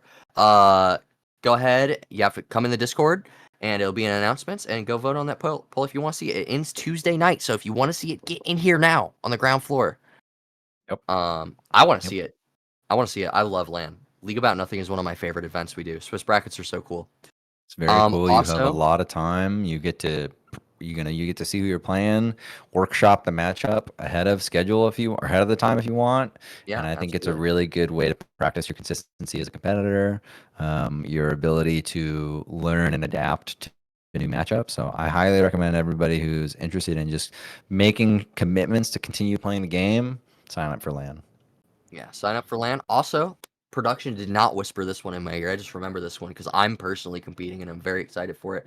The Tuesday after Johnny release, we have a Johnny exclusive bracket. It's gonna be all mirrors all night. Go ahead, fill up the bracket. It's gonna be real fun. People are gonna be mashing around. No stakes, low stakes. I mean, just maybe if you've never entered a tournament before and you're looking for something just to kind of see what the format feels like and have some fun, an environment where it really doesn't matter how well you do. I mean, maybe pull up. And that is the Tuesday after Johnny's release. Pull up. I want to see huge numbers. I'll be there. It's gonna be sick. Come fight me. So I'm date challenged. So the Tuesday after Johnny's release is what? The It's the 29th? 29th. The 29th. Okay, so that's Tuesday the 29th. We're having the Johnny mirror bracket. Johnny only. Come bring your cards. Come wheel and deal everybody else. Yeah. Practice exclusively for this bracket Johnny because Wheel, you'll Johnny be Deal. In sick fact, forever. if there is a bracket about nothing bracket you should participate in, it should be this one. It's the most important bracket we'll ever host. All right, but That's true.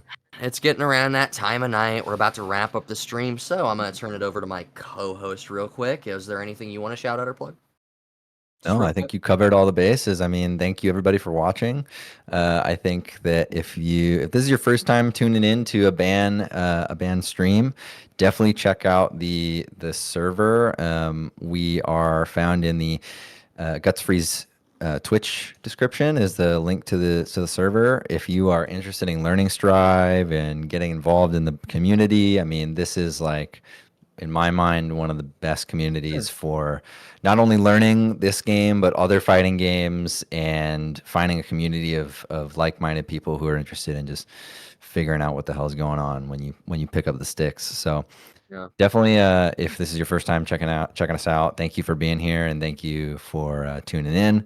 And I hope to see you again soon. So that's all I got to say. I appreciate y'all watching. This has been Kafka, Yeah. and you This has are, been remind me? Kelso Dukin, and y'all have been real. Thanks for tuning in. See y'all. Everybody have a great night.